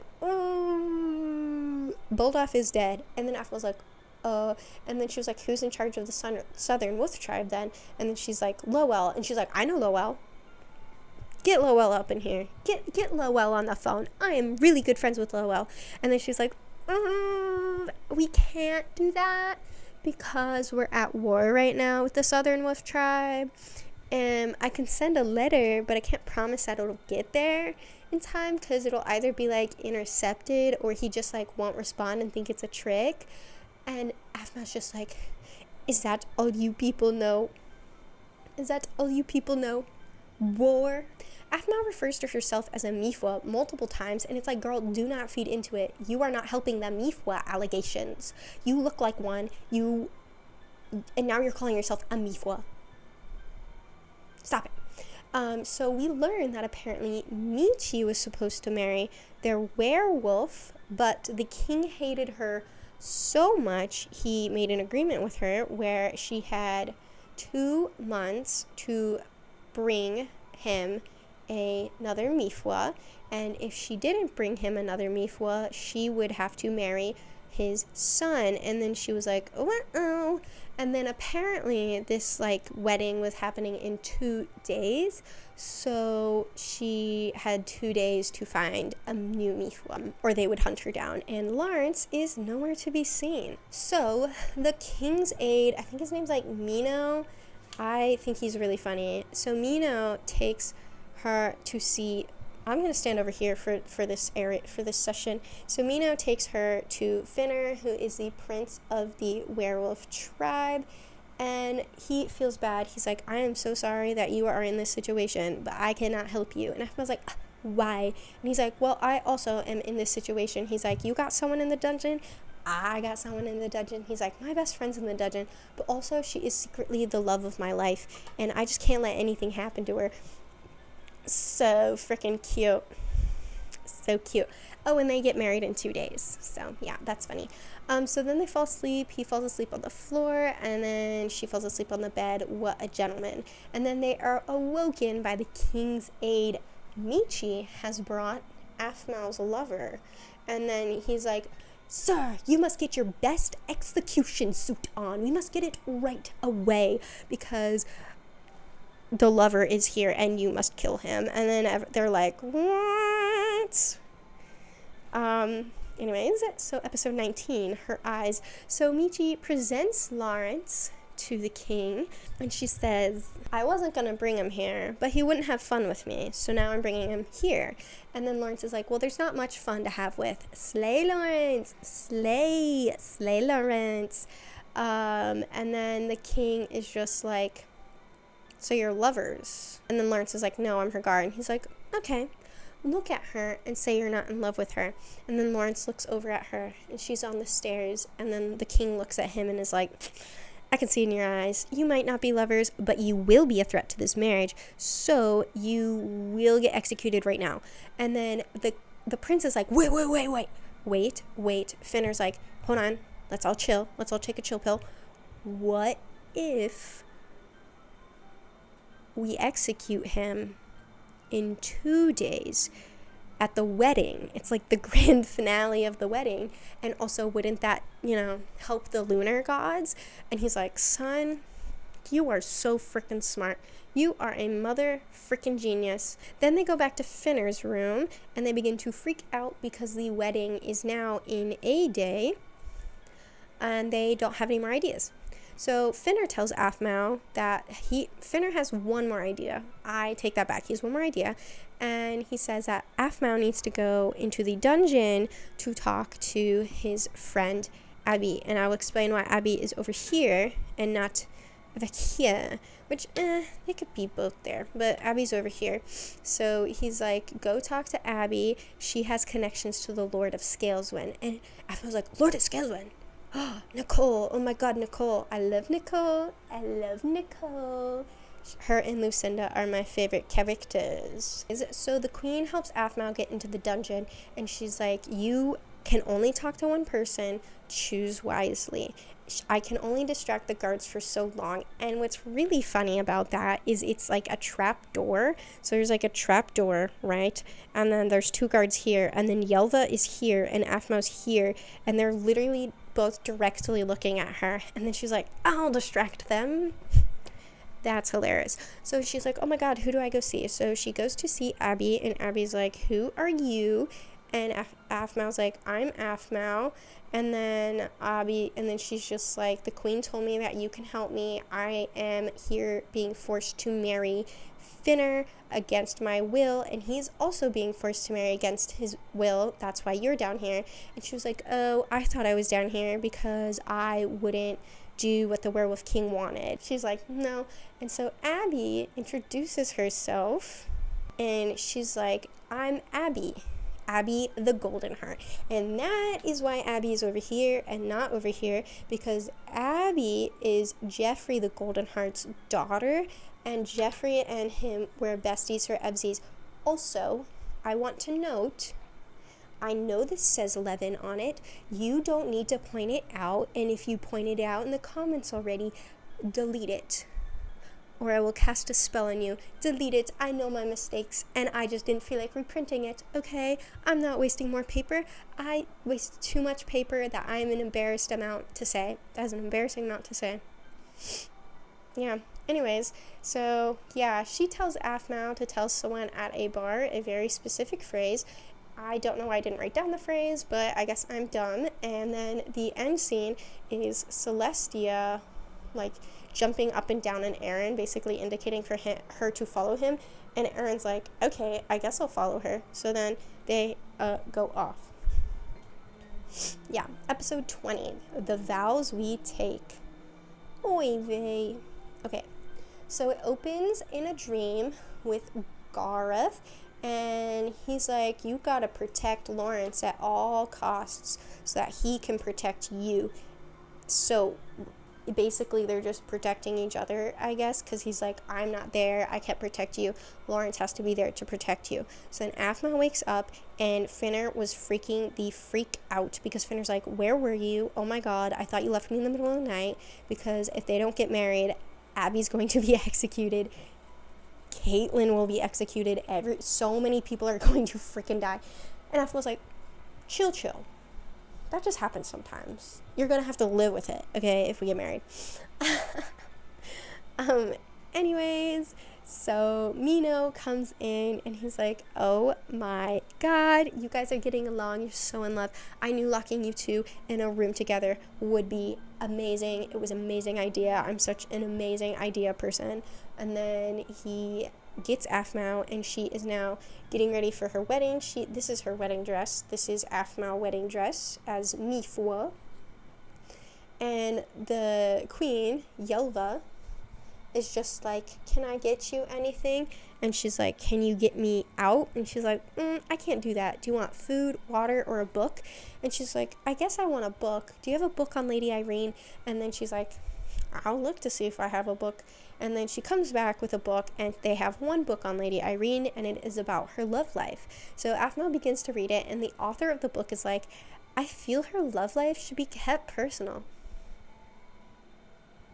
But also, if I don't write it, who will write it? So I will write this book. And it's like, you've accomplished nothing here. Nothing. The king decides he's going to let Lawrence watch the wedding, because he's like, you know what? You gotta watch the woman you love be happy before you die. I think that's a really nice way to go, because Aphmau is super happy in the situation she is in right now. So she's walking down the aisle crying, and everyone's like, oh my god, look at her crying. She's crying so happy. Lawrence freaks out, turns into a shadow knight, and starts killing everybody. Everyone's running around. Everyone's freaking the freak out. He goes to the king, and he freaking Disney kills this guy. What do I mean by Disney kills this guy? Basically, he walks him off the edge, and he falls to the edge and dies. So basically, he Beauty and the Beasts this man, and that he was Gaston, and he is the Beast. Oh my god, wait, do you think that was on purpose?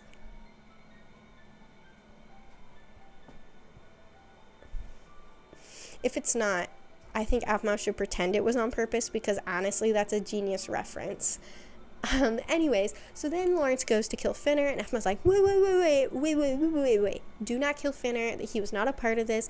He is a friend in the dungeon that he is in love with that would die if we didn't get married. Do not kill him. And then he's like, meow. And then Aphmau's like, I'll save you.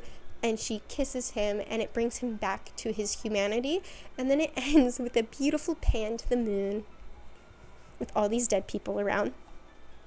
Episode 21, By the Lake. So Lawrence turns back to normal, and Yelva, the queen, gives Aphmau the keys to the dungeon, and is like, girl, get everyone out. Finner is going to crash the fuck out. He's about to freak out, and he will kill all of you, because yes, he didn't like his dad, but he still loved his dad. So Aphmau's like, uh-oh. So she goes down in the dungeon, and she gets Abby. Lawrence gets Caitlyn, and they're searching around looking for the escape. They figure it out, and they get out of there. And then they explain to Abby what happened.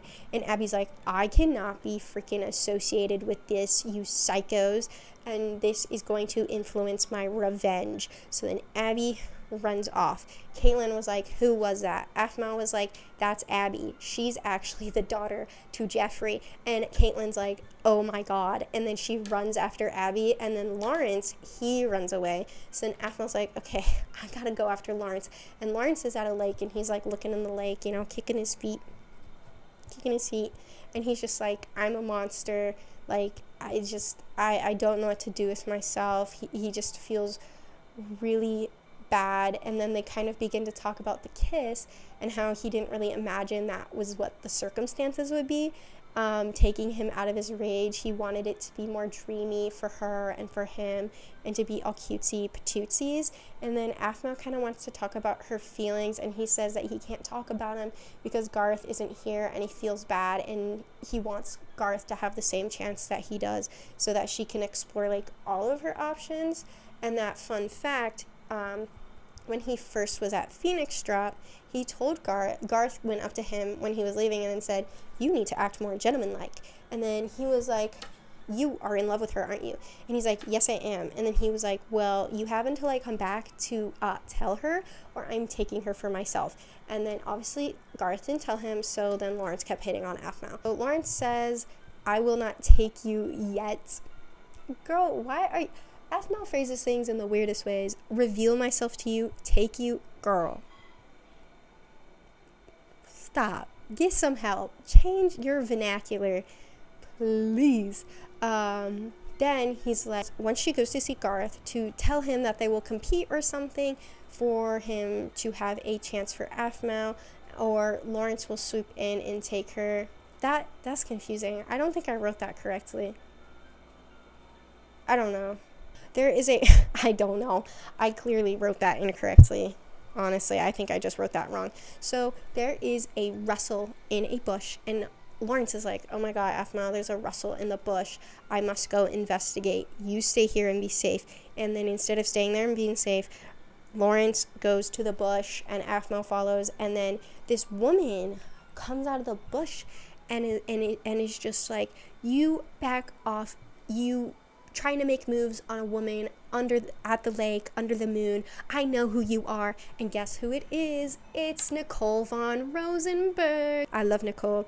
So Nicole tells Aphmau that she's just like, oh my god, Aphmau. And she's like, I can't talk right now. I'm on a quest. You can load Lawrence into my wagon. And then she's just like, what's your quest? And then Nicole's like, well, a friend of mine sent me a distress call, so I have to go to the werewolf tribe and break her out. And then Aphmau was like, that was actually me that did that, and if I'm free now, so you don't need to do that. And Nicole's like, damn it, that sucks. I wanted to beat some people up. And then Caitlin comes over, punches Nicole. Nicole gets knocked out, and Aphmau's like, what the actual fuck, Caitlin? And Caitlin's just like, well, you know, I didn't know who she was. I couldn't tell. I was looking at the back of her head. And then she punched Lawrence, and, you know, it was just a reflex. And I'm just like, Caitlin, you saw her having a full conversation. Whatever. Yeah, but basically, Caitlin punches the face of one of the lords of the most influential village in the region, essentially. And they're like, oh my god, we'll load her onto the cart. So this means nothing, though. Like, nobody talks about how problematic that is. Because literally, what is happening is they're loading the Lord of Scaleswind onto a cart that is unconscious. Nobody knows who either of those people are. But then they go there and they're like completely fine. They go there and Nicole's fine. And then we meet Nicole's son, Dimitri. And Aphmau's like, who is the father? Nicole is like, the father is dead. Yes. You know, there is an implied relationship that happened in the past with Cadenza, and Dimitri has blue hair, and also his name starts with a D, and his name starts with a D. And I'm thinking, dead father means he's dead to me.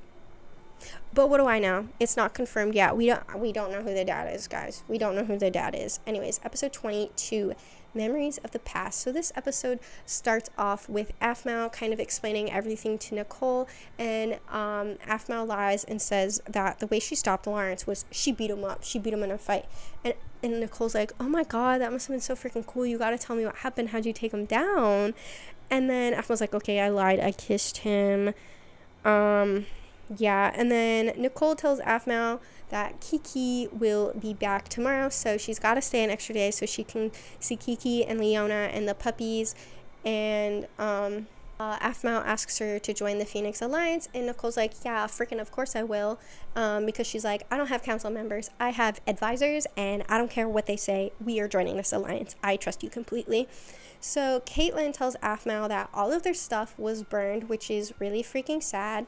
But what's weird about that is just just when she says that, Dimitri comes down with her claws, her like fists, fury fists. So if all their stuff was burnt, how do you have that, Caitlin? And here's the thing, I think they can randomly, I don't know if they like randomly spawn, but if they do, I feel like that power would be taken away when she got her Jury of 9 power taken away. I don't know, nothing makes sense to me.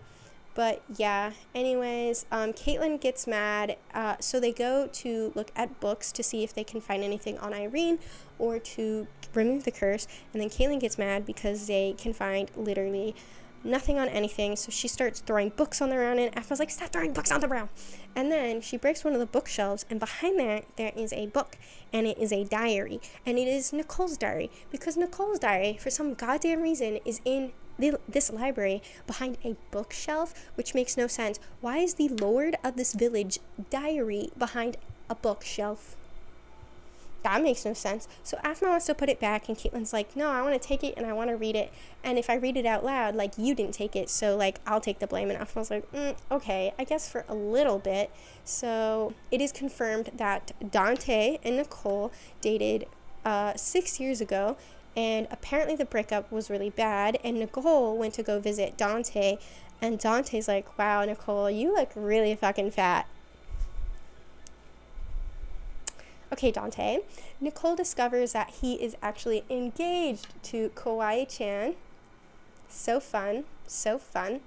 And Kawaii-chan is 3 months pregnant. Guess how long ago they broke up? 3 months. 3 months. They broke up 3 months ago. So let's try and do some logic here. Immediately after they broke up, he got with Kawaii-chan.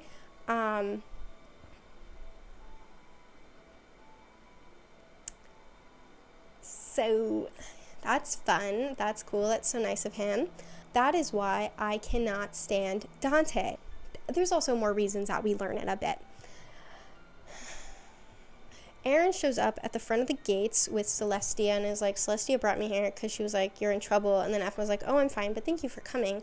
And then there's a caravan that shows up at the gate, and they're like, please, we need shelter. They're from the Tula region. The king has gone crazy there. They're like, we're from the Tula region. We are out of food and we're out of supplies, and my son just died. I don't want my other children to die. So Nicole's like, oh my god, of course. So Nicole is like, of course you can come in. And then Afma goes over to the kid and is like, damn, I'm so sorry your kid's dead. Let me touch him. So then she touches him, and then he is revived. He's revived, and everyone's like, oh, what? Episode 23, The Travel from Far. So everyone is freaking the freak out that Afma, she is literally going, oops, I didn't mean to do that. Which I feel like is a really weird thing to say. I mean, it's a weird situation. You revive someone by accident. I guess your go-to thing is like, oops, sorry guys, I didn't mean to put the concept of life and death at stake. My bad. But yeah, Nicole takes her in and yells at her, and it's just like, you cannot perform miracles in front of random people, because then people are going to start swarming you and they're going to start worshipping the ground you walk on, and that can't happen. And I think the rule of thumb should be for Afma, don't go around touching people. Don't go around touching people. I think that's a good thing to live by, guys. Aphmau goes inside to talk to Caitlin, and Caitlin's freaking out because she is like, oh my god, the balance of life is at stake, Aphmau. And then she freaks out a little more, and then she goes upstairs to kind of tell Lawrence what happens. But then when she goes upstairs to tell Lawrence what happened, Lawrence tackles her to the ground. And so, like, this is Aphmau, this is Lawrence, and they're talking like this. And it's like, what are you doing? Why are you on her? And he is on her for a long time. And then Nicole comes in, and she's like, and they're like, oh my god, Nicole, haha, what are you doing? It's not what you look like. And Nicole's like, well, the leader of the caravan wants to talk to you, Aphmau, but alone, but I'm not letting that happen because that's stupid and that's dumb, and I will be there for this entire conversation. So the leader of the caravan is this guy. I forgot his name. I didn't even write his name down in my notes. So yeah, I mean, he's irrelevant. We never see him again. I just put his photo up here. But essentially, he is the leader of the caravan, and he is also a Mifwa, and he tells us that they're escaping the King Havas. That's the name of the king in the Tula region. He's like, yo, you're a Mifwa too. That's crazy. I didn't expect another Mifwa to be here. And then she's like, no, I'm actually not a Mifwa. This Mifwa named Michi freaking cursed me and my friends. And he's like, Michi? Did you say Michi? And then she's like, yes. And he's like, that's my freaking sister. Oh, so sorry. She does this all the time. He was like, she faked her death recently. Like, I thought this time was real. This is like the third time she's faked her death. And I'm going to be honest, this time was really convincing. And I'm like, oh my god, that's insanity. And then he's like, I will try my best to help and like get you out of this situation. And we never see him again. So he clearly doesn't care enough. But then they hear shadow souls coming from outside, so they open the gates. Lawrence turns into his Shadow Knight form, and Aphmau goes out with a sword, and they are ready to fight people. But Lawrence gets out by the gates, and he's about to strike the shadow souls, but then he turns around and just stares demonically at Aphmau. Aaron comes over, he knocks him to the ground, and protects Aphmau from Lawrence almost killing her. Okay, so episode 24, Promise Made. So Lawrence turns back to normal, and Aaron was like, I didn't really even hit him. I slashed at him. He didn't flinch, and that shouldn't have knocked him to the ground, so I don't really know what happened. He's like, dude, if I didn't do that, you were literally...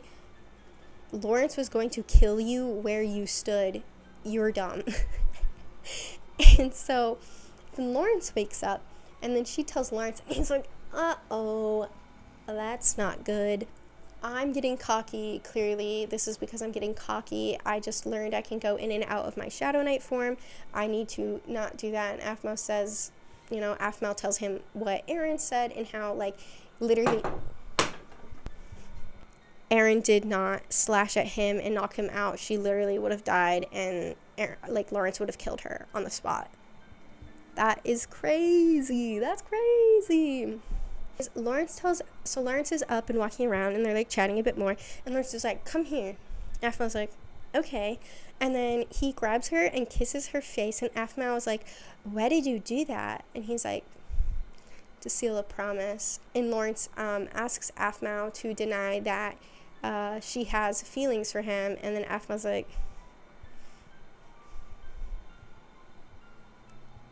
blush, blush, blush, blush, blush, blush, blush, blush. He says that she needs to tell Gareth what is happening between them, which is crazy because the last time that happened, he tried to murder a bunch of people. Aphmau opens her door, and when her and Lawrence are done talking, and Nicole is standing there eavesdropping the entire time, and she heard everything. My bangs are such a problem in my life. Okay, yes, so Nicole heard everything, and Nicole said she sent out a patrol to try and find the source of the shadow souls. And then she says, basically, like, why aren't you dating Lawrence? She gives her the 3rd degree, and Aphmau's kind of just like, there's just so much in the way. You know, there's Gareth, and then there's like politics and like the alliance, and then, you know, and then Nicole says like something really wise, and it's just like, your love life's only hard because you are making it hard. Wise words. And then she thinks about it for a moment, and she's like, I mean, Lawrence did sacrifice himself in the Nether for you, and then Gareth did sacrifice himself for you in the Irene dimension. This is actually a really hard situation. Which, yeah, I agree with. It's a little trickier, you know, than your average love triangle, dare I say. And then Nicole starts to kind of spiral out a bit from her, like, with her relationship drama and stuff like that. Yeah. So Caitlin tells Aphmau that there is nothing on Irene or on the curse in the library. Kiki dramatically storms in. She dramatically storms in and she hugs Aphmau. Oh my god, those words didn't come out of my mouth. She hugs Aphmau, and then Leona comes in dramatically, and she comes in dramatically because she is a werewolf, and then she transforms into a human, and basically what that means is that she is not the daughter of Zane, because Zane is not a freaking werewolf. She just looks like Zane because of the black hair, which I am very glad, because that would kind of be fucked. I mean, also, like, that whole situation is really fucked up, to be honest. Like, it's a screwed up situation. Anyways, so literally Aphmau's like, you think that dad's bowled off? And Kiki's like, I don't know. How would that dad be bowled off? Bowled off would have had to touch that relic. I don't think Boldoff touched that relic. Literally, the chances of that happening is crazy. That werewolf could have been like 200 years ago, girl. Aphmau's like, I want to go back to Phoenix Drop now. And Dimitri's like, oh my god, I want to go to Phoenix Drop. He's like, I've been everywhere you've been, Mom. Like, come on. Isn't that like where you punched Grandpa in the face? I really want to go. I've been everywhere in all of your stories but there. And Nicole's like, no, you cannot go. I wonder why. Episode 25, A Lady's Best Friend. So Aphmau meets all of her dogs, puppies. All her dogs are dead except for Thorgy. And she goes to see Thorgy, and Thorgy is on the second floor. And the second floor to get up there is a ladder, which I just think that's funny. Like, logically, that is hilarious. Like, that dog can barely walk. How is he getting up a ladder? I don't know, I just thought it was funny. He's the only one alive, and then he ends up dying. Aphmau watches him die, and then Kiki introduces her to a dog named Thorgina, and Thorgina is Thorgy's oldest daughter. Kiki said that she left Phoenix Drop because it just was no longer safe, especially after Leona became a werewolf. She kind of felt scared for her safety, so she took Nicole up on her offer to move to Scaleswind. And then Aphmau asks about my queen Lucinda, and she's like, no one's really seen Lucinda in a while. She'll kind of appear in and out, but like I haven't seen her personally in a while. I miss you, Lucinda. She's not up here. We don't see her. We haven't seen her yet. I miss her. So Leona warns Aphmau that last night she heard like werewolves howling about the king of the southeastern wolf tribe dying, and that they're looking for people with these. Oh my glob. Lawrence hasn't been a Mifwa this entire time. Why did no one fucking tell me? Okay, now he's a Mifwa. Anyways, so apparently the werewolves set out like a call to find Lawrence, Aphmau, and Caitlin with their like exact descriptions, because you know they killed the werewolf king, and she gives her some chili peppers because that deters werewolves away. But the thing is, Leona, you were a werewolf and you had those chili peppers and you were not affected by them. And the thing is clearly those aren't pure-blooded werewolves because they're also humans. So when they're in their human form, can they not smell the chili peppers? Riddle me that. Where's the logic in this fantasy story? Give me the logic, please. Where is the logic? So they make their way back to Phoenix Drop, and Levan and Malachi greet them at the meet them at the docks, and as they're getting off, Dimitri jumps off, and he's like, oh hell yeah, I made it to Phoenix Drop, oh hell yeah. He snuck aboard, and Aphmau's like, what? No, your mom's gonna kill me, you are going back. And he's like, no, please, I've never been to Phoenix Drop before. Please, I really want to, I want to, one day, don't tell my mom, one day. And she's like, okay, fine. You have one day before I contact your mom. Crazy, girl. That is crazy. The entire time she's like, oh, the kids, oh my God, we got to worry about the kids. Yet she does this shit. Levan freaks out and he immediately goes to get Kawaii-chan, and then Kawaii-chan comes over and she says she sees Dimitri and she's like, oh my God, this is such a cute kid, and she's like hugging him and he's like, girl, let me go. And then she looks at him and she's like, oh my God, you look so much like Dante, that's crazy, your hair is so freaking cute. And then Afma's like, yeah, it's Nicole's kid, and Kawaii-chan's like, what? And she's like, yeah. And then Kawaii-chan's like, how old are you? He's like, 6. And she's like, and you're Nicole's kid? He's like, yep. And then she looks at Levan and is like, Levan, where's Dante? And then Levan's like, oh, he's on patrol right now. And she's like, if you see him, tell him to come home. But yeah, anyways, so then she notices the ears on the 3 of them, and she's like, oh my God, that is crazy. And she's like, these are like authentic Mifwa ears. Like, if I didn't know you, I would think you were a Mifwa because you're developing a Mifwa scent as well. Kawaii-chan is starting to put together the dots and is like, Maou, who is Dimitri's dad? And Mau's like, don't worry, Kawaii-chan, the dad is dead. Don't worry, Kawaii-chan. I don't know why. I thought that was really funny.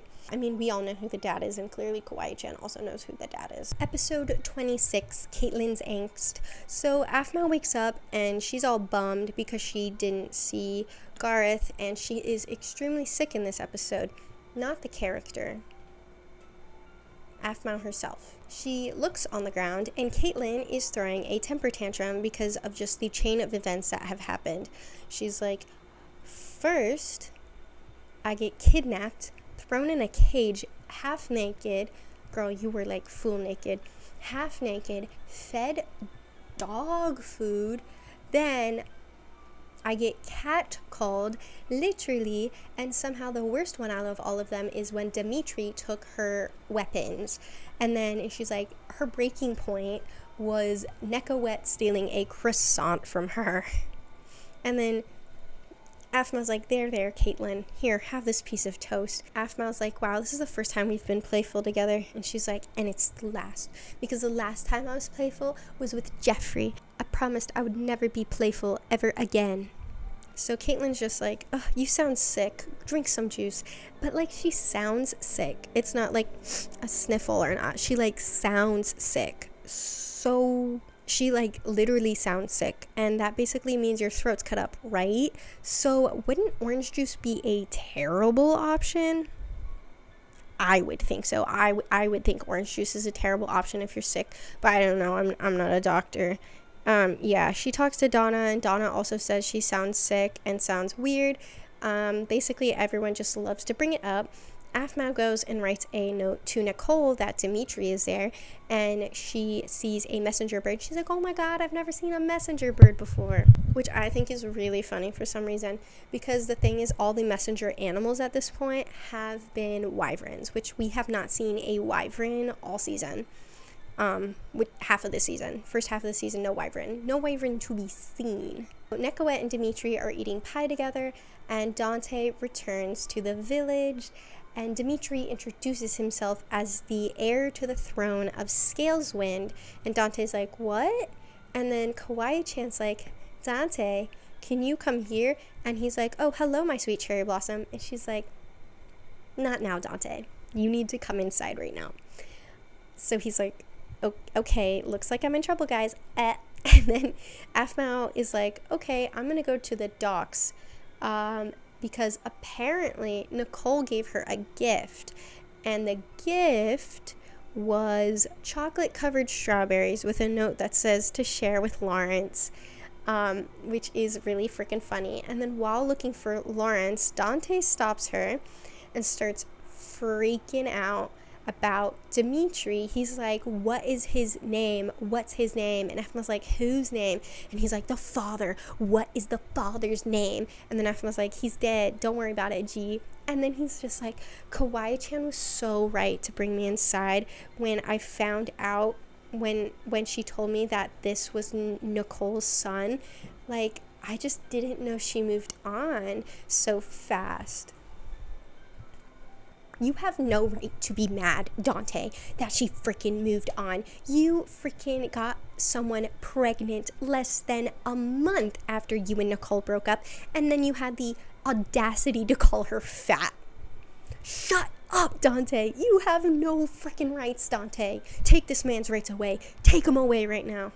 So he's just like, well, Dimitri can stay at our house because Nicole and Kawaii-chan are best friends. Yeah, I'm sure they're best friends, Dante. I'm sure Nicole looks at Kawaii-chan and is like, we are the bestest of friends. And then Alexis brings up she's sick. Episode 27, Dante's Dilemma. Now, these next 2 episodes are long. So bear with me. So it starts off with Aphmau in her dream world with Gareth, and Gareth's like, what is holding you back from Lawrence? And she's like, blush, blush. Garth is like, oh my god, it's me, you like me. And Aphmau just says that she's glad he said something instead of waiting for so long and regretting what could have been. But then she breaks the news that Lawrence wants to duel with Garth for her hand, which I will never not find funny. I think duels over women are hilarious. I'm working on a musical right now, and there is a duel for a woman and so much death over a woman, and it is kind of hilarious. I love dramatic shit like this. I eat it up. Yum, yum, yum, yum, yum. Anyway, so Garth then asks who is a better kisser, and Aphmau's like, girl, I don't kiss and tell, and I regret giving you courage. Then the bell rings, because I forgot to mention this. Every time she wakes up, there's like a dramatic bell that rings, and it's like the bell from when they entered the Irene dimension. I haven't brought this up yet, but what really hurts my brain, I should have brought it up earlier. What really hurts my brain is the concept of what is happening with Gareth, because every year or every minute in the Irene dimension is 1 year, and in this pocket dimension they're in is clearly 1 minute equals 1 minute in the overworld. And then Aphmau's physical form disappears from her bed. So is Gareth, if this is not a dream, if Gareth is he getting teleported away from the Irene dimension for 0.1 million seconds? Or 0.00000 whatever seconds, talks to Aphmau, gets teleported back mid-fight with Zane. Is that what is happening right now? If this is not a dream, that is what is happening right now. Because that is the only thing that makes common sense. So Aphmau wakes up and Lawrence is sitting next to her, and Caitlin's like putting him back up in his chair because he fell over because he was concerned about her not returning or something. I don't know. So Caitlin, and then Aphmau's like, oh, that's so sweet of you, Caitlin. And Caitlin's like, oh, no. Aaron was the one that told me he got knocked over the chair. I'm just picking him up because Aaron asked me to pick him up. So then Aphmau walks over to Aaron and is just like, thank you for looking out for him. Which it's like, he fell out of a chair. He's not even the one that picked him up. He asked Caitlin to do it. Anyway, so Aphmau carries him into a bed, and now he's in a bed sleeping. So she walks downstairs to go to the tree, and then she runs into Malachi. Malachi says that Levan is at the docks and wants to talk to Aphmau in private. And she's like, okay. And so she goes there, and Levan full names Aphmau multiple times. And basically what this conversation is about is he's just like, I had really vague memories of you as a kid, and I mainly know you from stories that was told. But I was just told about all these amazing things that you've done. And, you know, I've been Lord for 1 year, and you came back, like, a week ago, and you've already done more in 1 week than I have done in a whole year. And Aphmael's just like, I'm sorry I hurt your pride. And Levan's like, it's not about pride, it's about being equal. I just don't want people to think, like, in the alliance that you are giving me more of a privilege because I'm your son. And that's actually why I've been full naming you. I just like saying that. But anyways, so he's just like, that's why I've been full naming you, is I just want people to view us as equals and not like, I don't want people to view me as your son, essentially. And Aphmael's like, that is exactly why I plan on finding my own place for the alliance, is because I think if I stay here and help you out, that is giving an unfair treatment to Phoenix Drop from the other villages in the alliance. So mid-conversation, while they're talking about this, like, very powerful moment, Nicole comes screaming on a boat. She is screaming about Dimitri, and she said she didn't get Aphmael's letter because she immediately knew that he left because he got a pillow and drew a face on its head. And she was like, oh my freaking God, are you freaking kidding me? So she got on a boat, but she had to do it in secret. So she had to take a rinky-dinky boat, and that's why it took so long for her to get there. So she's like, where is my son? Where is my son?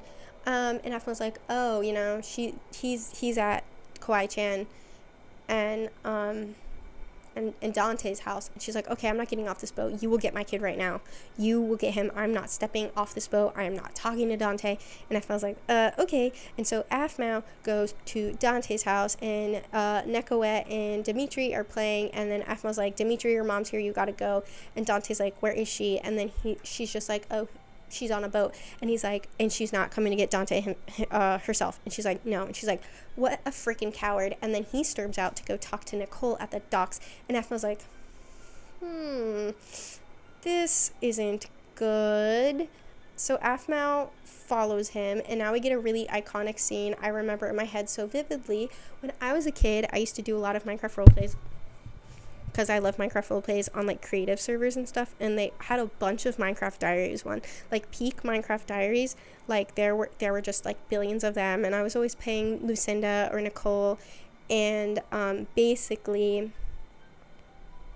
I would reenact this scene with whoever was playing Dante at the time. Like, in the moment, it's like, wow, so strong and powerful. It is so strong and powerful, but this whole episode just shows me how big of an asshole Dante is, essentially.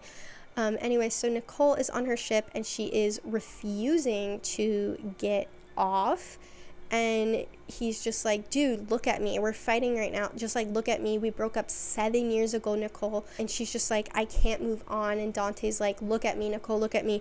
And she's like, I've looked at you for the past 6 freaking years. Dimitri is your son. It's so dramatic. Oh my God, the drama. Then Nicole starts to talk about how she feels, and she's just like, how could you move on after 3 months with Kawaii-chan out of all people? And we learn why she says that.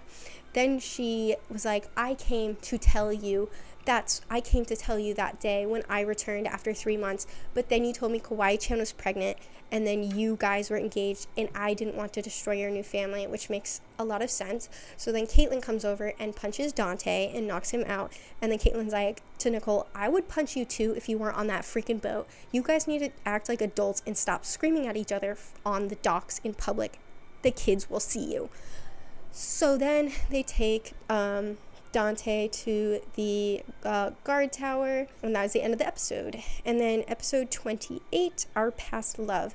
So Aphmael and Caitlin are standing by the seas, and they are gossiping about kind of like what just happened, and Caitlin's like, I don't think we should get ourselves involved in this. And Aphmael's like, I disagree. I think we should be very involved in this. And Caitlin's like, it's not our business. And Aphmael's like, yes, it is. And Caitlin's like, this is a civil matter. If anything, it should be Levan taking care of it. And then she's like, this is out of friendship, not because I'm a lord. Caitlin, if my friend comes to me and asks me for help, I'm going to go to that friend and help them.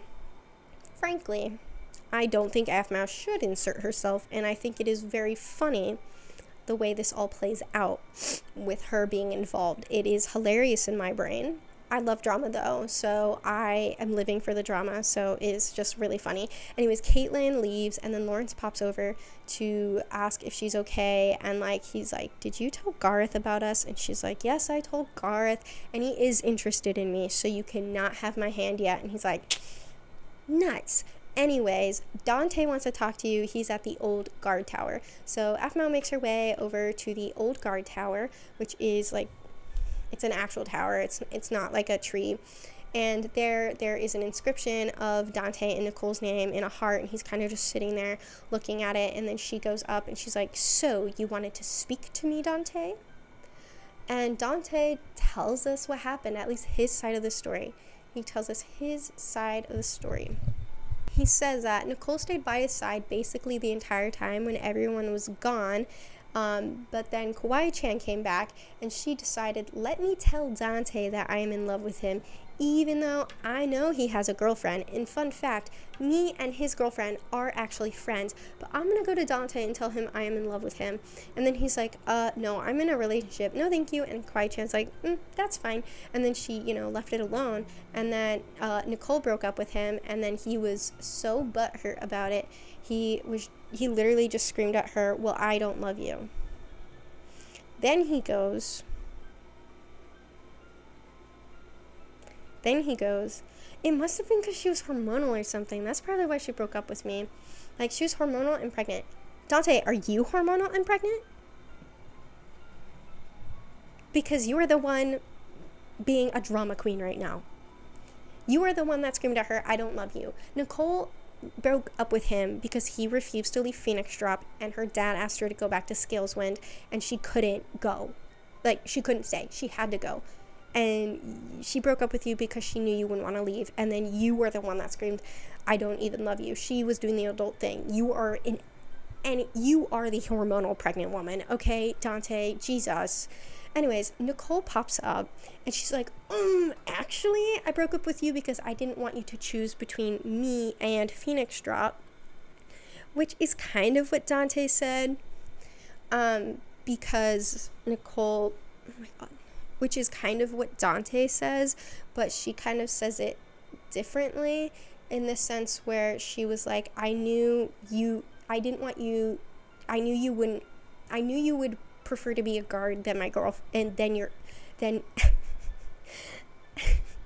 Nicole is like, I didn't want you to be torn between me and being a guard, since I know your true calling is being a guard, so that's why I broke up with you. It wasn't just because I was going to Scaleswind. I knew just like being a guard was your true calling, and I just didn't want to make you choose. And he literally is like, oh my gosh, my bangs need to be cut. Look at this. They're uneven. God damn. And then she was like, I just knew you'd pick being a guard over me, and that's fine, but that's why I left you. And he was like, I would have chosen you rather than being a guard. And she's like, girl, no, you wouldn't. Not at that time in your life. And he's like, yeah, you're right. I would have chosen being a guard rather than being with you. He kind of starts talking about why he got with Kawaii-chan. She was like, and you moved on so quick. And then he's like, but like, I was just really lonely, and Kawaii-chan was there to comfort me. And she's like, so you used Kawaii-chan as a rebound? That's what she is? You married her and she's a rebound and you got her pregnant and that's how you view her? That better not be what fucking happened, Dante. And he's like, no, Nicole. I am in love with her, and she just filled the darkness that you left behind. She was the light in that darkness that you left behind, Nicole. Okay? I didn't just love her because she was the only person there. Okay? That's not why. We dated, Nicole. And I did immediately go to her after we broke up, but Nicole, like, he basically plays the victim here. So they hug and make up, and then they're just like, how do we tell Kawaii-chan? And then Kawaii-chan pops up and she's like, actually, I already knew this entire time. She was like, the moment I saw Dimitri, learned he was 6 years old, and then you showing up after you and Dante had broken up, I knew you weren't fat. You looked pregnant. Girl, you should have stood up for your woman. Oh my gosh. But Kawaii-chan was like, basically, I didn't say anything because, like, I didn't want Dante to be hurt that you moved on so fast. And then they, hug it out. And the Kawaii-chan's, oh my God, we're like basically sisters now, Nicole. I don't think those words should be said ever again. Maou leaves, and we learn that Caitlyn is actually the one that sent Kawaii-chan up to the guard tower, and Mau's like, so you do love a little bit of drama, and Caitlyn's like, and then she leaves.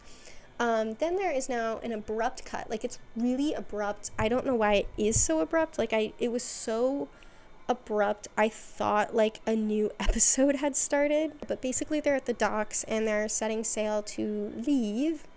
Zoe is giving Maou the book of notes that she took to get into the Irene dimension.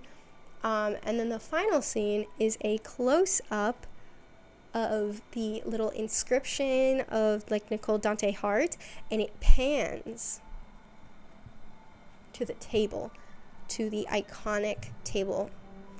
The table makes a comeback. Well, not really like we see it, but like the fans that know, you know, the girlies that know.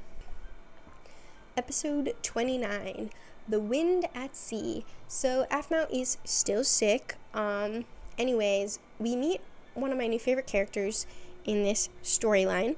So the boat is hit by a sudden storm. Oh no, it crashes onto an icy island. And when they crash, guess who pops out? Nekawet and Dimitri pop out, and they're like, oh my god, yes, adventure. And they're like, girl, what are you doing here? You are going to be in so much trouble. Your parents are going to be so mad at us. And then they were like, well, we can't be in trouble if they don't find us. And then they run away. Mau's like, oh hell no. She runs after them, and they are surrounded. Dimitri also stole Dante's dual swords, and they are surrounded by Esmond, the leader of the Enki tribe. And Mau's like, dude, what are you doing? Those are freaking children. And he's like, oh, they're kids? My bad. I thought they were imps. You know, there's an imp problem around here, and, you know, I've never seen these kids before, but if you say they're kids, okay, I trust you. Which I honestly, like, I just think that's really funny. Lawrence comes over, and he's like, what is happening? And Mau's like, okay, take the kids back to the boat. I'm gonna follow this strange man to his village alone. Yeah, go take the kids back in the boat. And Lawrence is like, what? And then she's like, no, it's not gonna take that long, like, to take the kids back. Just meet me there. So Mau follows him back to the house, to his village, and nothing bad happens. I just think that whole sequence is funny. And she kind of starts talking about herself, and he's just like, oh, you're cursed? Don't tell people on a warrior island that. They'll view you as weak, and you don't want warriors to view you as weak. So he also tells Maou that they're just developing the technology to kind of sail further on the seas, so they do not have a map of the Rouen region, because Mau's kind of like asking like, hey, can you help us get off our island? Our boat crashed. And he's like, no, sorry. He says that the only way they can get out is by talking to the demon warlock. And Mau's like, why the heck would I talk to somebody with that name? That's a great question, and I do concur. Why would you talk to someone with the name demon warlock? Like, that's bonkers. But basically, he's like, yeah, he does suck, and actually he is pure evil and is the one that is sending all the imps after us, that I almost killed those kids because I thought they were imps, but, like, go talk to him. And then his wife gives Maou clothing and says that she is practically naked and to put on these clothes. And then she mentions, like, the name Inky. She's like, praise Inky. Oh my god, I can't talk. Praise Inky, or something like that. And that's kind of the first time we hear someone say a different Divine Warrior's name, and I just thought I'd mention that. Episode 30, Cursed at Sea. Oh my god, we're 2.5 hours in. This is gonna be like a 5-hour video, guys. Oh my god. Episode 30, Cursed at the Sea. So it starts off with a speech from I'm gonna stand over here. It starts off with a speech from Esmond talking about the demon warlock, saying like, yeah, he is pure evil. And he has been a burden on this tribe for hundreds of years. And Caitlyn's like, then why do we need to talk to him? And then he's just like, well, he is a man and he does take bribes. So just bribe him. You can either bribe him with things or knowledge, and he will help you get off the island. But don't, like, let him know you're armed, but also he will know if you're armed, but don't go unarmed. You need to go armed, but he will know if you are armed, but make sure he doesn't know you're unarmed, or he thinks you're unarmed. I don't know. Apparently the only way to find him is walking alone in the forest, alone, very vulnerable. And then he's like, you guys gotta make a rendezvous point because, when you see the demon warlock, you can't talk to him alone. And it's like, yeah, I'm sure they can all outrun a demon warlock in territory they are not familiar with. Thanks, Esmond. Thank you for your advice. Lawrence is like, I would rather sail the seas forever. But Esmond's like, well, you were hit by the cursed sea, which was made by the demon warlock, so he will not let you go. You need to talk to him. You're just going to keep crashing on this island. Because this is the reason why he thinks he does it, is because he wants to be the only threat in the region. That's the reason. Which makes no sense. None of that makes sense. I am confused. That is exactly what he says. I double checked, and that is what he says. And if I double checked and I am incorrect, banish me. I am not a Minecraft Diaries expert anymore. Whatever. I do what I want. Anyways, so Esmond leaves, and Lawrence and Aphmau discuss the plans, and then Lawrence is like, I really think this whole thing is crazy. Why would a tyrant be so freaking negotiable? Why would this guy who's described as pure evil be open to bribes? And he's like, let's just sail around. Literally, let's just sail around. And Aphmau puts her foot down and is like, no, we're finding this demon warlock. We're all going to go into the woods alone and be happy and go find the demon warlock because of the kids, okay? Think about the children. We can't keep crashing our ship. It's crashed. How are we even going to sail? Which is a great point. Lawrence, where are you going to get a boat that you can crash multiple times into an island? So the crew wander the island. Celestia and Thorgina are there, and Celestia goes with Aphmau, and Thorgina goes with Lawrence. And they're wandering around, and Aphmau didn't put on the clothes that Esmond's wife gave her for some reason, and she's just like, oh my god, it's so cold, I gotta stop and start this campfire. So she stops with the campfire, and then Celestia starts growling at a bush, and Aphmau's like, what's wrong? And she goes up to the bush, and she's like, I am armed. And then a guy pops out and puts a sword to her neck, and I have a lot of quotes from this guy because he's iconic. He says, nice try, but your disguise can't fool me, even though I have to admit, this is the sexiest disguise you've done in a long time. So many, this is just so Mary Jane core. So many Mary Jane core. He has such iconic quotes. And then he says, I'm not letting you get away with it this time. I've conjured up a potion that makes a barrier around this specific area. You are so stupid how I've camped here for so long. What were you trying to do? Lure innocent men using this body so you can turn them into imps? You disgust me. I can't even make that funnier than it is, because that is just hilarious. This whole sequence is really funny. No, I don't agree with it morally. Do I think it is hilarious? Yes, I do, absolutely. So he has a cut on his chest, and Aphmau's like, I am not the demon warlock. Let me show you. I will heal that cut on your chest. So he's like, okay. And then she heals the cut on his chest, and he's like, oh my god. And then he's like, and she's like, what? And he's like, were you brought here by the cursed sea? And she's like, yeah, we crashed here. And he's like, oh my god, the demon warlock knows you're here. You need to get off this island immediately, because the demon warlock is really dangerous, and if he brought you here for a reason, because of this powerful magic that you have, and you cannot let him have this powerful magic. And Aphmau's like, and she's like, uh-oh, well, Esmond said that I need to find the demon warlock because he's the only one that can help us escape.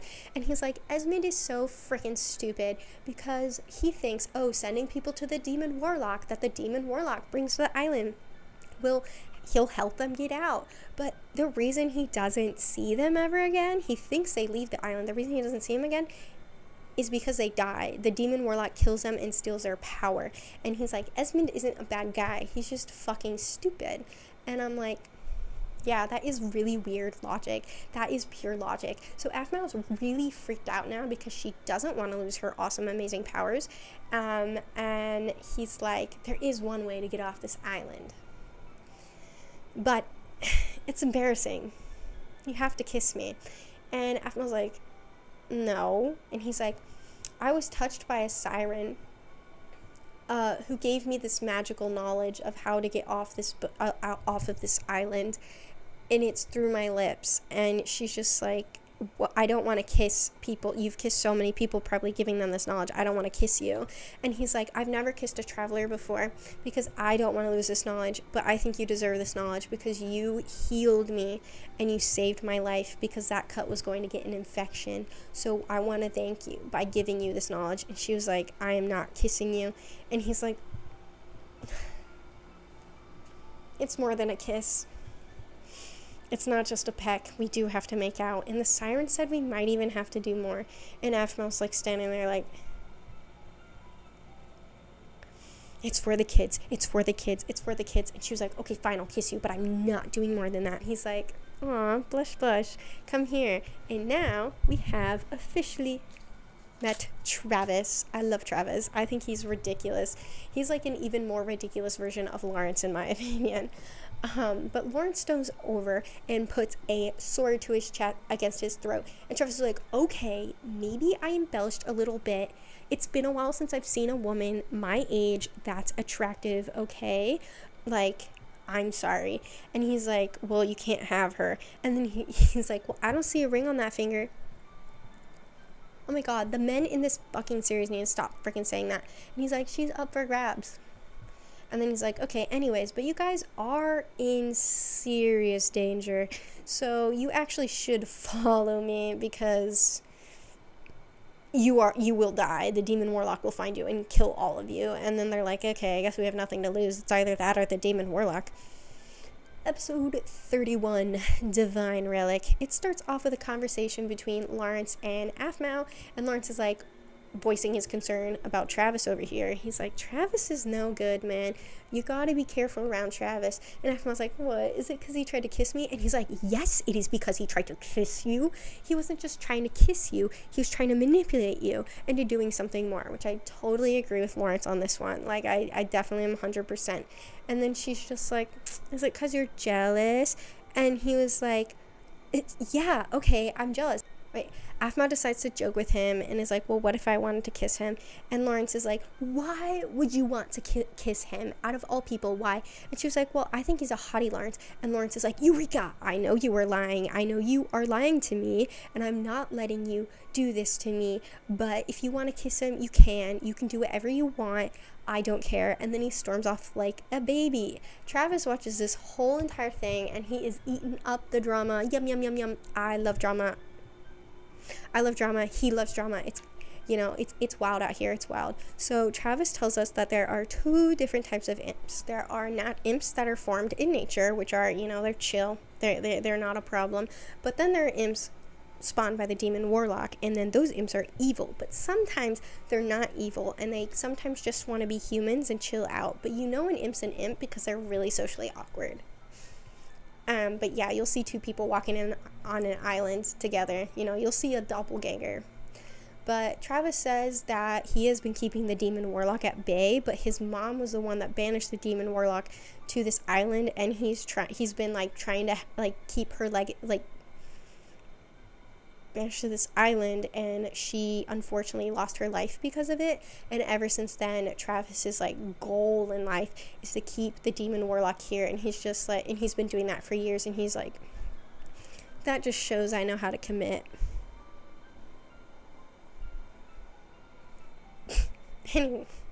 Anyways, Travis figures out that she has a connection to Irene, and he's like, oh my god, there are these ruins from Enki.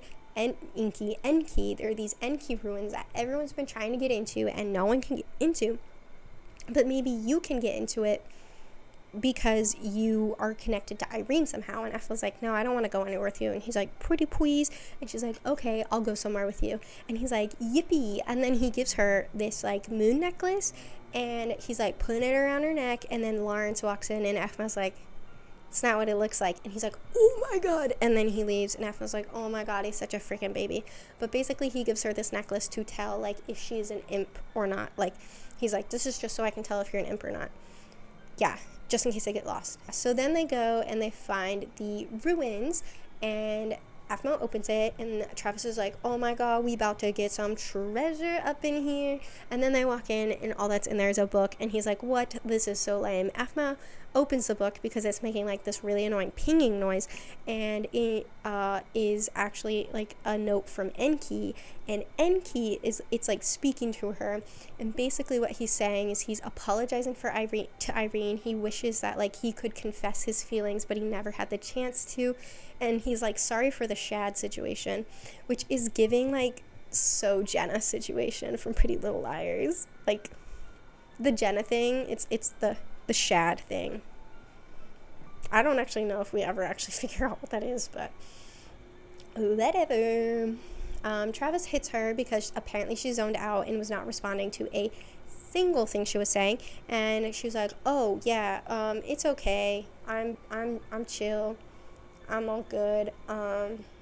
Then he's like, okay, let's go now. So then they leave to go back to his base, and then there is a shot of the kids like running around on the boat with Caitlin kind of keeping watch, but then an imp shows up and is dressed like Aaron, but Aaron has a mask on, not like his face. This is a little weird.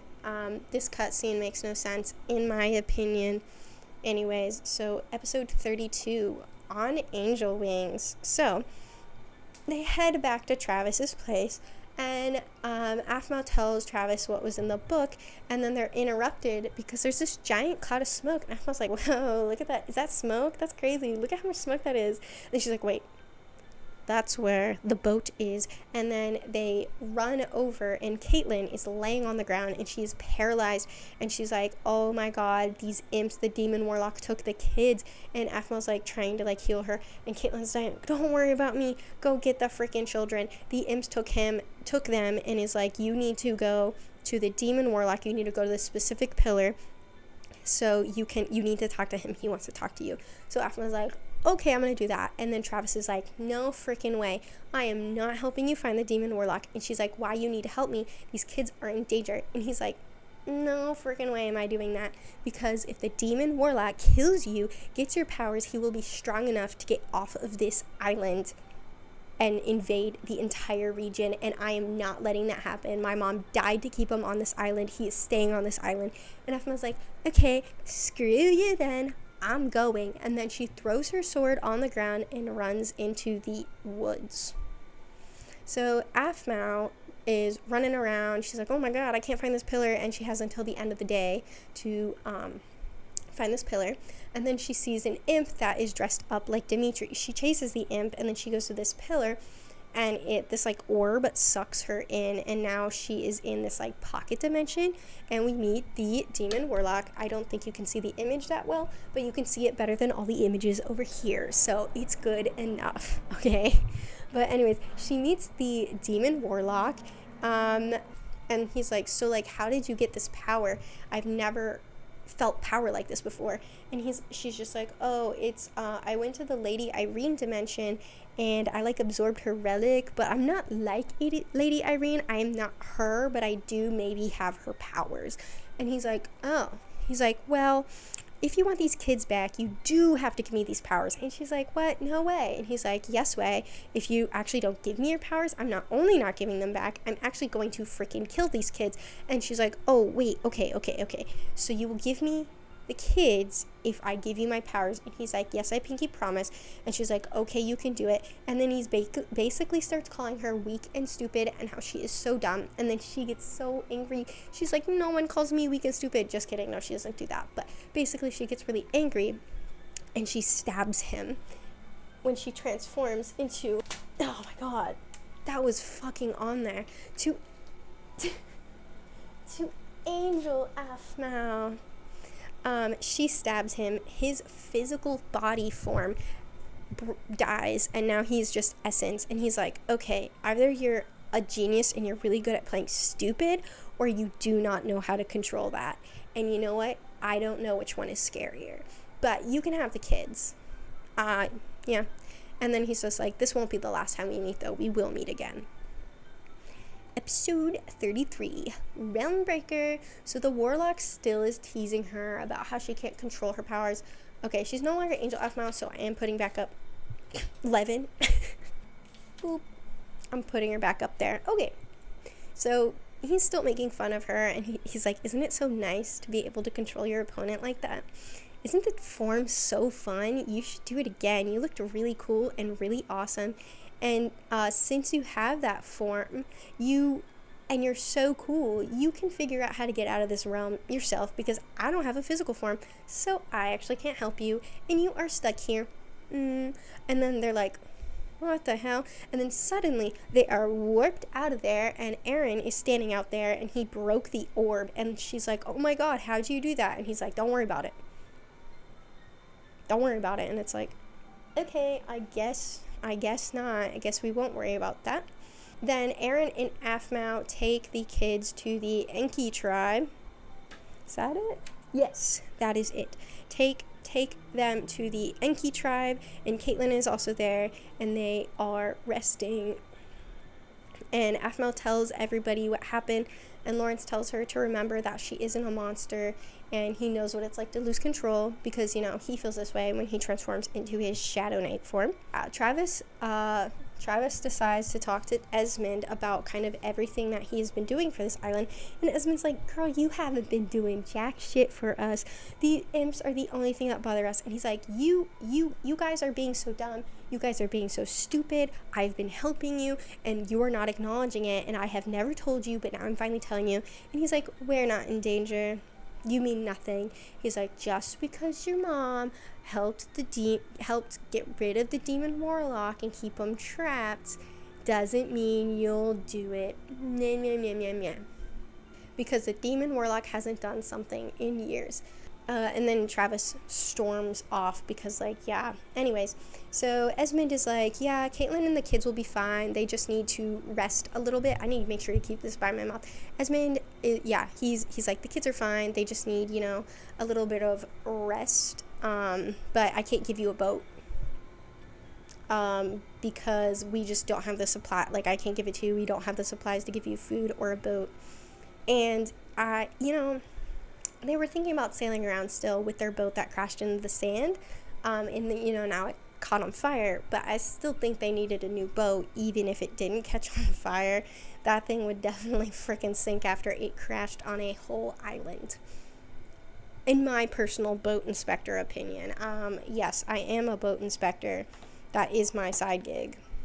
Aphmau goes to talk to Travis and is like, stay there, Levan. So Aphmau goes to talk to Travis and is like, Travis, I really think that Esmond cares about you. He's just doing it in his own silly way, and he just wants you to be happy, and he wants you to be free. And he's like, he doesn't care about me. He just wishes he was my dad. T.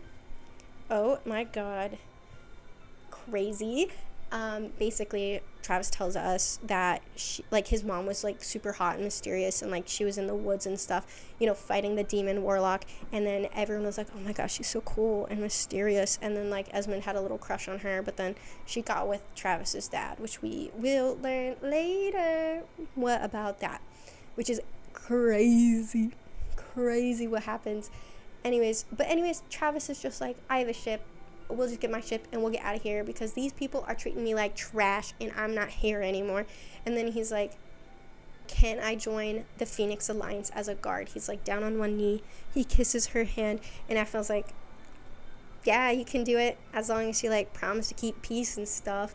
And he's like, yes. And he's like, not only do I want to keep peace, but I also want to be by your side, because you said the demon warlock said this wouldn't be the last time you meet, and I want to be there to make sure you're safe from him. Aphmau then is like, so who's your dad, by the way? And he's just like, you know who my dad is. And then he walks away. So episode 34. Oh my god, I'm at 3 hours, guys. Aphmau wakes up in her bed and turns over, and Lawrence is there, and he's like, hello, beautiful. And Aphmau falls out of her bed, and she's like, what the fuck are you doing in my bed? Oh my god. And then she's like, did we do anything? He's like, no. I just came here because watching you wake up is like watching the sunrise. And I was like, you can't just go into people's beds like that. And he's like,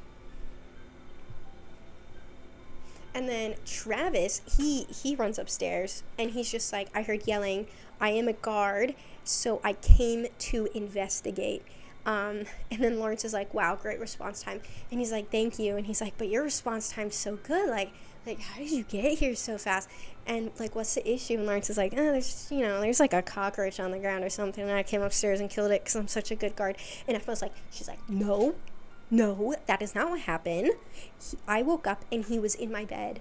And because he wanted to say good morning to me. And Travis is like, that is, like, so romantic and a good idea, Lawrence. Like, that was a wonderful idea. And Lawrence is like, thank you. I also thought it was wonderful and romantic, and I don't know why Aphmau doesn't find it awesome and romantic. And he's like, well, you stole my idea, so I'm going to go to that other foxy lady, and I'll do the same thing to her. And then he's like, wait, don't. And Aphmau's like, he must learn from his mistakes. And he goes downstairs, is laying in Caitlin's bed. She wakes up, and he's like, hello, beautiful. And then he gets smacked and punched in the face. And then Aphmau's like, okay, I gotta get changed and go to the washroom and stuff. And Lars is like, can I join you? And then Aphmau then punches him in the face. Caitlin yells at Aphmau to leave her alone because she doesn't want to talk about what happened, because she's just, like, really embarrassed she wasn't able to protect the kids, and because of what happened and because of what made her weak. And then Aphmau's like, Caitlin, I didn't know you were a freaking coward. And Caitlin's like, okay, I'll tell you what happened. And it's actually, like, really sad what happens. So Caitlin is just like, so you know how Jeffrey was in Picaro Village and stuff? She was like, I was the one that was supposed to be in Picaro Village, not Jeffrey. She was like, I was sick when Zane was handing out assignments, and Jeffrey saw I was sick, but I really wanted to do this task, and he was like, I'll go. And then my bangs are bugging me. And then she was like, no, I'll go. And he's like, no, you're sick, I'll go for you. And she's like, if I wasn't sick, or if I just stood up more to him, then he wouldn't be dead, and I would have been the one in Picaro Village. And that is really freaking sad. Before they leave, Esmond's like, just know we'll always be allies with the Phoenix Alliance, but we're not going to join it because, like, we're in a completely different region. So, like, if you got troubles out here, we'll help you out here, but, like, we're not coming to the Ruan region for you, bud. You gotta come here. And she's like, fair enough. Episode 35, Dimitri's father. So Aphmau reminisces kind of about Dante, like how she met him, and starts to kind of, like, gossip about that entire situation here. She's starting to gossip about it. And then in season 2, it's, like, no longer like a let's play. It is pure role play, and Minecraft, it's not like in Minecraft. Minecraft is more so a device to show the story, is essentially what it is at this point. So she's kind of she's like, I don't remember my past. And then Aphmau decides to ask Nekawet what would happen, if he found out Dimitri is your brother. And Nekawet's like, that would be really freaking cool. I'd be so excited. Why do you ask? And she's like, no reason. I'm not asking for any reason. No reason. And then she goes up to Dimitri, and she's like, so Dimitri, like, what would happen, if you found out Nekawet was your sister? And he was like, I mean, I already kind of view her that way. Sometimes she's, like, annoying and pesters me, but other than that, I really like her. And, Aphmau, you need to shut your face, okay? This is not your place. You need to stop getting involved in people's business, okay? Especially this situation, everyone should be there when they deliver the news to Dimitri, okay? Because this is a huge thing. He's been told his entire life that his dad is dead, and his dad is not dead. His dad was just dead to Nicole, and it's Dante. They land in the Phoenix Drop, and Dante runs up and hugs them both, and he's like, oh my god, guys, I'm so glad you're okay. And Dimitri's like, girl, why are you hugging me? Who are you? And he's like, both of you into my house now. And then Neko, drama queen, oh my god. And then Nekawet's like, okay, fine, dad. And then Dimitri's like, you're not my dad, but I'm just listening to you because my mom isn't here. And then he storms off. And then Dante starts yelling at Maou. He's freaking acting like these kids got kidnapped. When in fact, these kids did not get kidnapped. They were stowaways on her boat. She's like, girl, you cannot blame this on me, okay? You are the one that should be watching your freaking kids. The Maou is basically like, you have to tell Dimitri now. And he's like, no. And I should wait for his mom. And then she's like, no, you need to tell him immediately now. It doesn't matter if Nicole's here or not. And then he's like, all right, I guess I'll go tell him that he's been told a lie his entire life by his mom. So Dante's like, kids, can you come here, please? And then he's like, to Dimitri, he's like, Dimitri? He does this in the worst way possible. Like, someone needs to take responsibility away from Dante, because I don't think he can be responsible. Put this man back in a kindergarten. Teach him his ABCs. Come on. Like, oh. Okay, so he's like, me and your mother, Dimitri, were once in love many years ago. And Nekawet's like, wait, what? Dad? And then he's like, shh, Nekawet. Nekawet, don't worry about it. Shush, my cherry blossom. Yeah, I was in love with your mom, and she told me that I had a son. And Dimitri, that son is you. I am your father. And am I crazy, or is this the weirdest way you could have told someone that you are their dad after they thought they did not have a dad and their dad was dead for years? Am I crazy? I don't think I'm crazy. I think this is the worst delivery ever. They have ruined Dante's character in season 2. Absolutely demolished Dante's character. Anyways, Nekawet is like, oh, hell yeah. Yes, I have a brother. And then Dimitri's freaking out. He's like, you're not my dad. And then he storms out. And then he's like, oh my God. And Afma's like, I'll go talk to him. I just love how she just stands there and watches all of Dante's stuff, and she's like egging him on. She eggs him on. Afro encourages all of this. Like, she was standing there when Nicole, Kawaii-chan, and Dante were having their moment, and now she's there when Dante and the kids are having their moment. Anyways, so she runs out to go get Dimitri, and then she runs into Travis, and she's like, Travis, why are you eavesdropping in this house? And then he was like, well, I was looking for all the hot babes, and no one is here, so I came to find you. And then he's like, but I heard what happened. And then he's like, so I'll go after the kid with you. So then they both run after the kid. And then Travis goes up to the kid, and Ahmed's like, what are you doing? And then he's just like, my dad sucks, and yours doesn't, and he wants to be there. Suck it up. Peace out, Girl Scout. And then he walks away. Then he just walks away. And then Dimitri runs back to the gates and gives Dante a big old hug.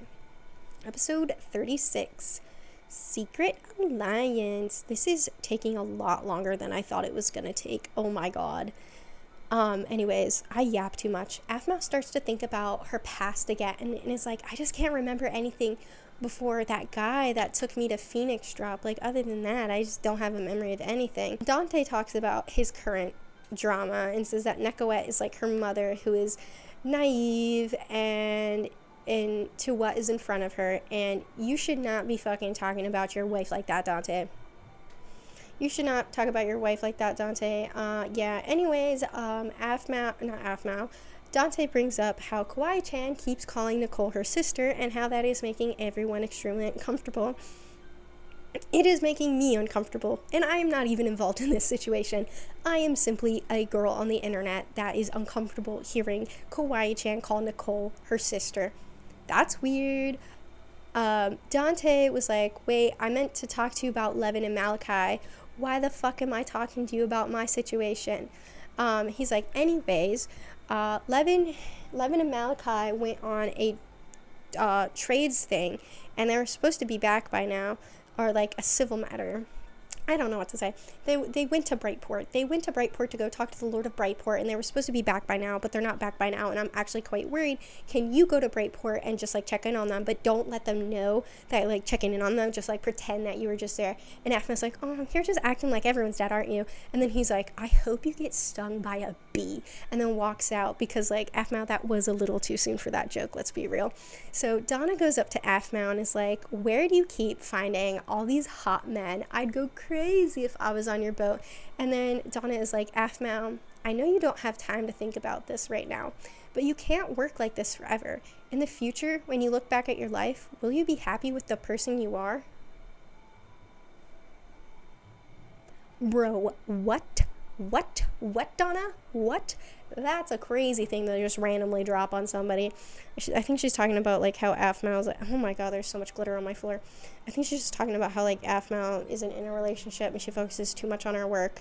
And I'm like, me too, girly, and I'm fine with it. Maou all the way. Anyway, she goes to Brightport, and then there's a guy saying, oh my god, I forgot to put that guy who's sitting at the docks. Anyways, she goes up to a guy that is sitting at the docks, and he's like, hello, and then she's like, were you waiting for me? And he's like, no, but I know you from somewhere, you look familiar.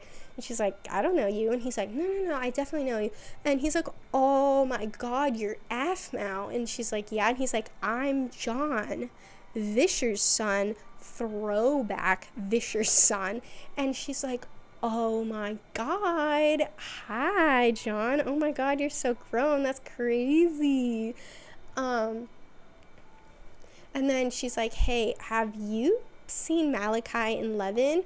And he was like, yeah, they left yesterday, and negotiations, they went well. So John was like, he sends out a guard to help, and apparently they had mentioned taking a pit stop somewhere. Maou goes to the wolf village to kind of just, like, check it out, and he's like, dang, all these buildings are destroyed. And Maou's like, oh my god, I forgot there was another portal in this cave. I can't break it with a pickaxe, but I am going to try and close it with my cool powers. End of episode 37, The Masked Man.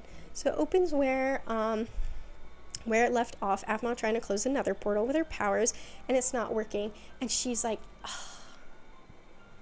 I wished Zoe was here. She's like, oh my god, Zoe, Levan, and Malachi. Oh my god. And then she turns into Angel Maou again. She turns into Angel Maou again. And then on her way back to Brightport, she's like, let me go look. Okay, yeah, this goes back now. This was supposed to, like, be an entirely different situation, but we are where we are. Anyways, so she's going back to the village, and then she's like, I'm gonna stop at the Alpha Wolf Cave just to check it out. And she goes in there, and she sees a guy, and she's like, who the heck are you? And it's Vlad. Vlad is in there, and he's all shy and stuff. He's the guy that dropped Levan off at the door, by the way. And he's just been keeping an eye on Phoenix Drop, and Maou is like, and he's like, so, like, what's going on with you? I haven't, like, checked in on a while. And she's like, well, I'm not the Lord of Phoenix Drop anymore. And he's like, oh, really? What's, like, the guard situation like there? And then he's like, you know, does Gareth still work there? Like, what's up with that? And Maou's like, nah, Gareth's dead. And he's like, what? He starts flipping out. He's crashing out. He's freaking out. And Maou's like, how do you know him? And he's like, he's my older brother. Oh my god, I can't believe my older brother's dead. And she's like, wait. Okay. He's not dead. He's just stuck in a different dimension with your other brother, and they're actually trying to kill each other. And he's like, oh, okay, that makes sense. That's cool, that makes sense. And then he's like, yeah, I'm a Shadow Knight and stuff. And then I escaped when Xenix kind of, like, came in and took everybody. And she's like, oh, the portal you came through? I closed it. And he's like, you did what now? And then they go to the portal, and it is huge. It's, like, tripled in size. And he's like, this is why you don't fuck with another portal. And then she's like, oh, I did not mean to do that. He starts to talk about kind of how he escaped. And again, every time they bring up Xenix absorbing people, I think of Minecraft story mode absorption and Kirby. Honestly, let's get a mixture of both in there. If we got some artists, draw Xenix as Kirby and the monster from Minecraft story mode. Let's get that going. I need to see that pronto. They go to the boat crash, and Maou's like, wait, so down, I'm exhausted. And John's like, oh, do you want me to carry you? And it's like, this happened multiple times in the series. I guess people do that. I don't know. I just think it's a little strange, but whatever. The guards shows Maou a green scarf, and it is Malachi's scarf, because, you know, Malachi's got that green scarf.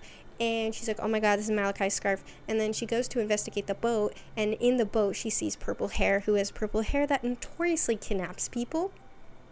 Michi. So she's like, oh my god. And then guards find body drag marks to a bush, and that bush has like a boat-shaped dent in it or something. So Aphmau then is like, oh my god, I need to get back to Brightport to get to my boat immediately. So her and Vlad go, because Vlad asked to like hang out with her, and she was like, okay. And so she rides a horse, and she goes, thank you for your service, horse.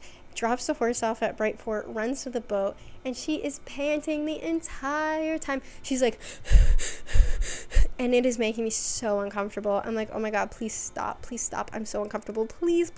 You guys are so lucky you didn't have to hear this panting, and you only had to hear me do it for like 10 seconds.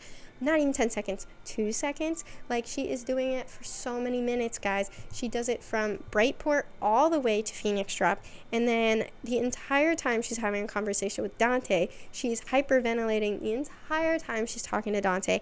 And here, I get it, I'm uncomfortable just listening to it. It is also really annoying. Lawrence, he runs to the docks because he hears Vlad's here. And both of them, you know, they were both in the Nether, and both of them were like the only two people that were like, nah, screw this, I don't want to be a Shadow Knight. Vlad was always in isolation, and Lawrence like kind of knew of Vlad, but they didn't really talk all that much. And then Lawrence tells Aphmau that he was the one that actually broke the Nether portal, and he was the reason he couldn't get through the Nether portal. But then he was like, it's not really Vlad's fault, because either way he was getting swarmed by Shadow Knights and was injured, and he wasn't going to make it through.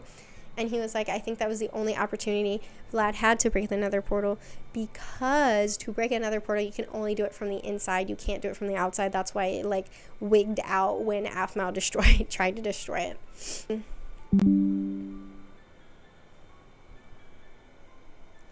My computer's running low on storage. Oh my god, I gotta talk so fast. Yeah, anyways, one of my favorite plot lines is about to happen. So then they travel to Nakara Village, because that is a place notoriously with bandits. So if Magi kind of went somewhere and kidnapped people, she probably went to go there. So they go to Nakara Village, and everyone gets ready to leave, and Aphmau's like, OMG, wait, I must bring the music box for Levan. So she goes and grabs the music box.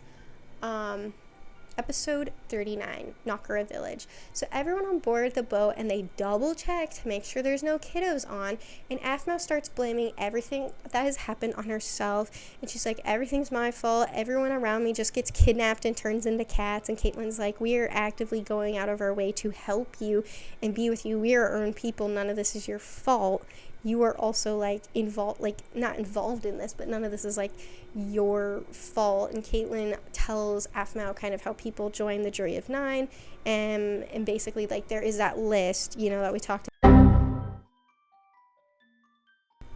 Guys, we gotta pump this out quick. I have literally no storage left on my computer, so here we go. And we know that there's like that list with Garth, Lawrence, and Dante on it, like that list of people from guard training. However, apparently he would also go around finding powerful people and just like blackmailing them. And then Caitlyn reveals that she has 4 younger brothers that Zane found out about. So she was one of the people that was blackmailed into being the Jury of 9, as well as Jeffrey being blackmailed to join the Jury of 9. And then Caitlyn feels sad again and wants to be left alone. I feel like every conversation that Aphmau's had with Caitlyn recently, she just like gets really sad, and it's like, bro, stop talking to Caitlyn, let my girl be happy. So Lawrence overhears what Aphmau's talking about, and he's like, why are you saying that? Why do you feel that way? And she's just like, I just feel like we're always getting in trouble, and it's because of me. She doesn't really answer the question. She kind of just like, also she does a little shimmy, she does a little dance around the question. And she's just having an existential crisis, but it's like, when don't we all have an existential crisis? So apparently, I don't know why Dante didn't tell Aphmau this, but apparently Dante was telling Travis, where's Travis? Travis kind of about how Okassis is like being a little nuisance, but they're not as much of a nuisance as it like had been in the past when Zane was a part of it, but they're still quite annoying. So they need to be cautious for Okassis, but not be like, all over Okassis, you know what I mean? So they go to Nakara village, and they dock, and then Aphmao's like, hello, I am the person in charge of the Phoenix Alliance. This village, and this village are part of it. And then the head guard is like, okay, I don't give a shit. I don't know who you are, and I will treat you like I treat everybody else, because I have never heard of you until I confirm your story. So Aphma's like, what? And so they guards go on the ship to kind of check to make sure there's no like contraband on it, because since they have such a big thief problem, they're trying to cut down on it. So, and then they don't let Aphma go on, and they don't let people come off. So then Aphma's like, okay, I guess I'll just go into this random guy's house. So she goes into this random guy's house, and he is a fisherman, and she's just like, hello, and he's like, let me tell you the entire story of that head guard you met 10 seconds ago. For some reason. So apparently he is in a pissy little mood because he's no longer going to be the head guard, because he is getting like demoted / fired / booted off because of the bandit like issue. He's not doing that good of a job, and he's extra sad because he doesn't have a kid that can replace him, and they're just going to put some random guy, and it's not going to continue the line because like apparently his dad was a guard, and you know, that whole thing. And then Aphmao's like, but why doesn't he have kids, you know, like, what's up with that? And then he's like, well, the old lord in him actually had a crush on the same girl, and she married the lord, and what sucked is that she was also a guard, so they were like together all the time. And now we just know all that about some. I feel that is more information I think we have on that character than we do some of these characters up on the board, and he's not even up on the board. So yeah, Aphmao walks into the village after learning all of that random information, and then someone pickpockets her and steals her music box, and so she runs after the thief. This is the thief over here. Do a little spin. This is the thief over here. She steals a music box, and she's like running after her, and she screams that Aphmao is a thief, and then she runs away into a secret exit. Episode 40, Lullaby for Thieves. So Aphmao follows her into a cave and corners her, and then we officially meet Amber. I love Amber. She's so cool. We meet Amber, and we learn that she needs this music box to join the Thieves Guild because the head boss of the Thieves Guild is looking for a music box because she can't sleep at night. And Aphma's like, well, that's my music box, so it's actually mine. And she's like, well, I'm giving it to the boss. And she's like, wait, so like the Thieves Guild? And she's like, yes. And Aphma's like, okay, I need to actually talk to the Thieves Guild because I'm looking for this girl named Magi, and she kidnapped my mother frickin' sons. And she's like, oh. She's like, well, I can help you if you let me keep the music box. And she's like, oh my god, let's join together. What if we joined together? Wouldn't that be so much fun? So so they're going to the hideout to go and, you know, join the Thieves Guild. And Aphmao kind of asks her, like, why do you want to join the Thieves Guild so much? And she's like, because the boss is so cool. The boss is so beautiful. She works so hard. She's so amazing. And she has this, like, crush on her, but not like a crush, just like a I want to be you crush. You know what I mean? Like, she wants to be her. She wants to be around her.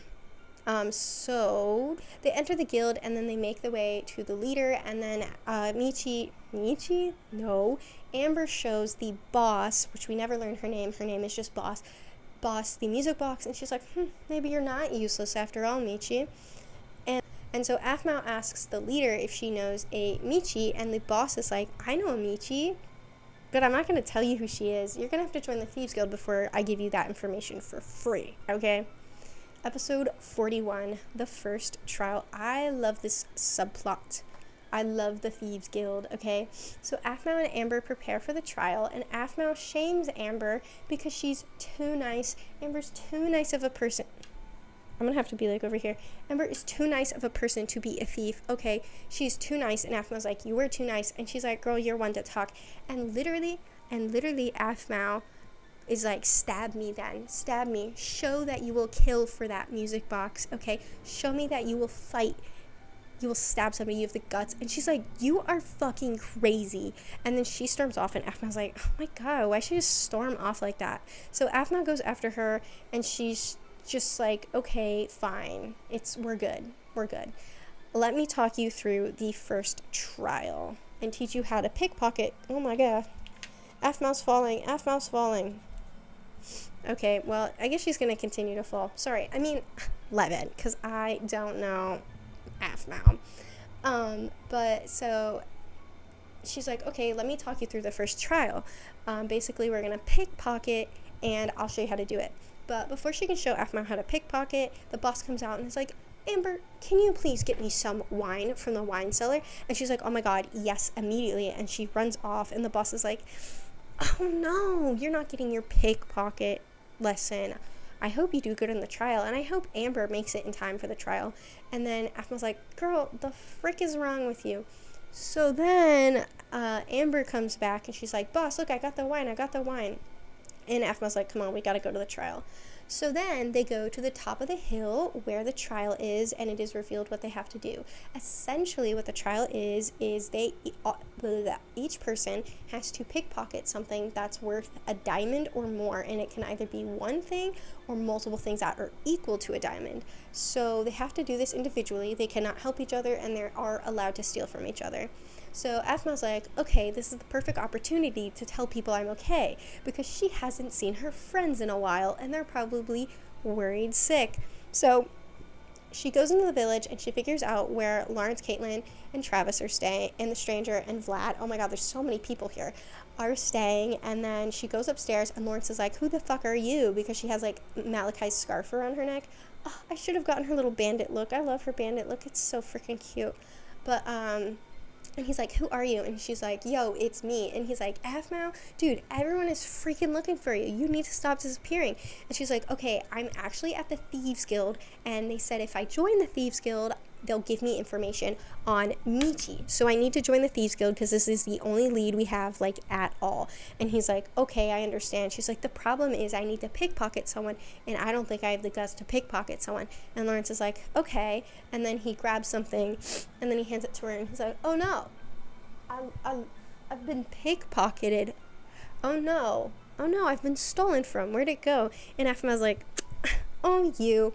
So then she runs out, and then she sees Travis and Amber, and Travis is holding a sword to Amber's neck, and he's like, I'm taking you to the guards. And she's like, no, please, I finally pickpocketed something that's worth a diamond, please. And then Afma's like, God, I feel bad about this. And she knocks Travis out, and then her and Amber escape, and Amber's like, why did you help me? I could have gotten out of it. And she's like, girl, you would not get out of that. You almost got caught.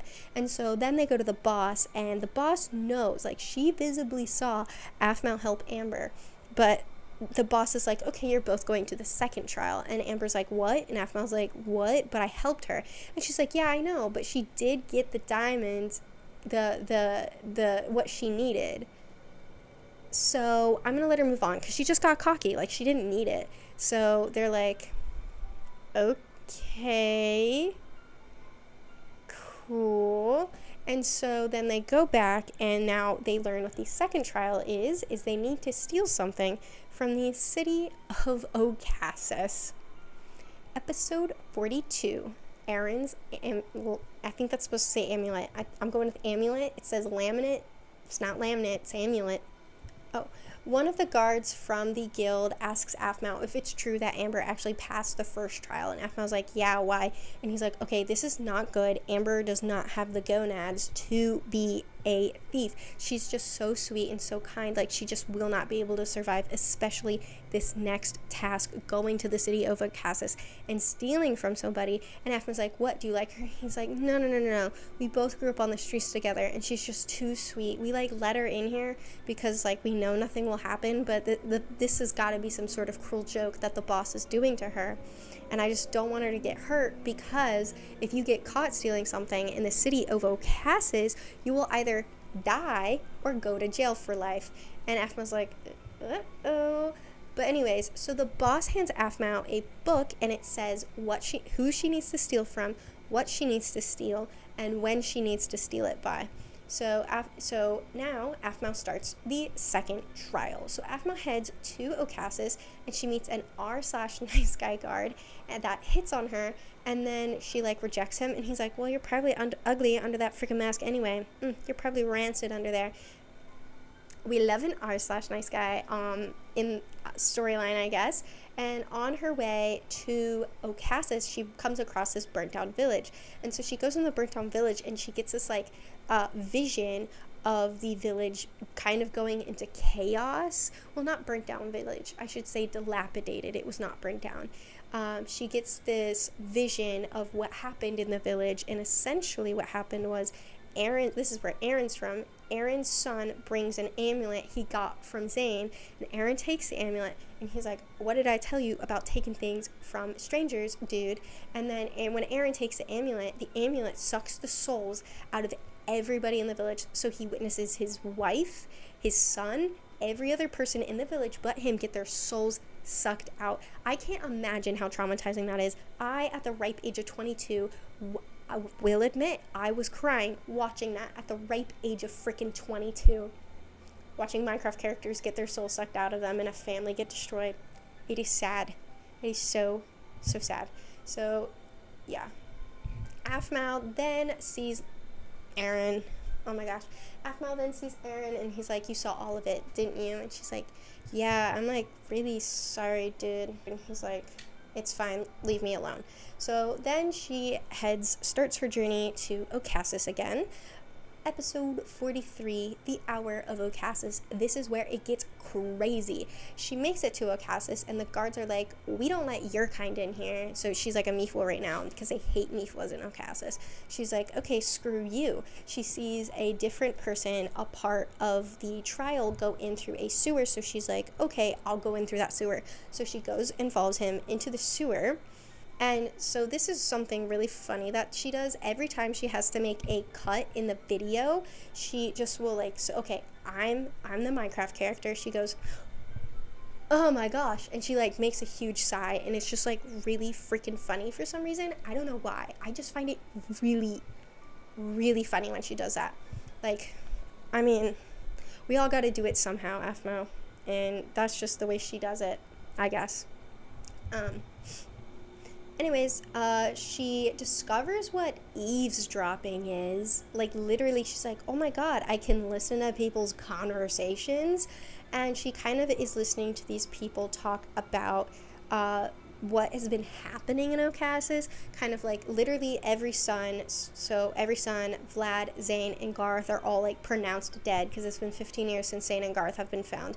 And so basically, the Lord has been like all sad, and that's why he hasn't been intense lately. And then the queen just the Lord's wife hasn't like been seen in a very long time. She just has not left her room because she is so sad, and it's just like, ah, damn, that's old. But yeah, it's not as intense as it was, kind of like what Dante said.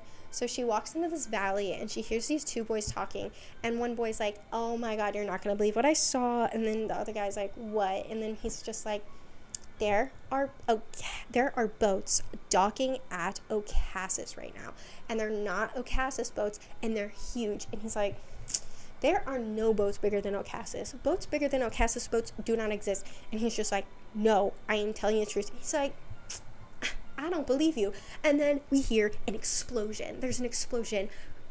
Okassis is getting invaded. Everyone is freaking out. Aphmau's like, what the freak is going on? The Tula region, the king, Havas, is invading Okassis. Amber sees what's happening, grabs Aphmau, and she's like, we gotta get out of here now. So then they run out of the sewers, and they run back to the Thieves Guild. So now they're back at the Thieves Guild, and the boss is like, we need to disappear now. And then Amber still can't join because she didn't steal. However, the boss is like, she doesn't tell this to Amber, but she's like, she's gonna follow us anyway, you know, she'll be fine, don't worry about her. And Aphmau's like, you need to tell me everything you know about Michi. And she's like, okay, I'll tell you everything I know about Michi. Basically, Michi, she specializes in human trafficking, and she tried to sell your son and another woman here, but we don't do that. We're not about that life. We are not that low. Her kind are disgusting. But she probably went to the bandits outside of Metelli to go sell them there, because they are Ramsgallians. Episode 44, Their Mother. Aphmau runs back to Nakara Village, and she breaks the news of the invasion to Caitlin, and Caitlin's like, "Nuh-uh, what are you talking about? Nuh-uh." And Aphmau's like, yes. Yes, And then Caitlin just goes, "The look in your eyes is different." And Aphmau's like, "I don't know what you're talking about. Guys, the look in her eye is different. She is changing." Keep that in mind, guys. Keep that in mind for a little later. And so Aphmau goes to look for Vlad, and while the rest of the group kind of figures out how they're going to get to Metelli, because they can't go with a ship because the Tula region is just surrounding everywhere with a ship, and those ships are huge and there's no way they'll make it past. So Aphmau finds Vlad. He's burning books, and Aphmau's like, "What are you doing?"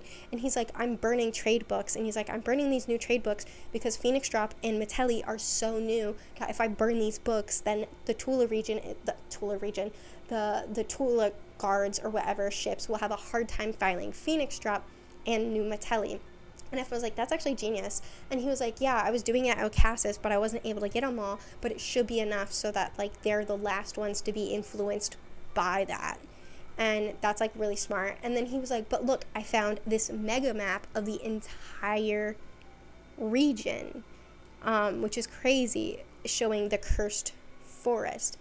And then Lawrence, so then Vlad and Aphmau run back to Lawrence, and Aphmau's like, "Where is Aaron? Where's Aaron?" And then Lawrence is like, "Fuck Aaron, we need to get out of here." And then she's like, "I can't lose him," for some reason. And then Lawrence is like, "I can't lose you. We gotta get out of here." So then they run into the cursed forest.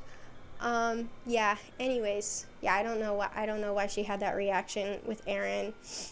It's talked about a little later. So episode 45 in the forest, and I'm sorry I'm talking so fast, guys. Not a lot detail happens in these, but also my computer's running out of storage, and we are getting this fucking done, okay? So while discussing their new plan of action, Aphmau's not paying attention at all. She's like, "Guys, we gotta push on. We gotta push on. Yeah, I'm agreeing with everything you're saying. We gotta push on." And then she starts running in a different direction. And then she runs into Aaron, and she's like, "Oh my god, Aaron. Oh my god, I'm so glad you're okay, Aaron. Oh my god." And Aaron's like, "Yeah, I'm fine. And then Aaron's like, "I can take us deeper into the forest because he's from around here." And he's like, "I used to go there just to like get away from things, so I can lead us here, but once we're that deep in, I can't lead us somewhere else, because the issue with the cursed forest is if you just walk straight, you'll just keep ending up in a loop, and you'll end up in the same spot literally forever." So Lawrence obviously notices the whole Aaron thing, and he's like, "What is up with that? You need to be careful around him." And Aphmau's like, "Well, you're obviously jealous."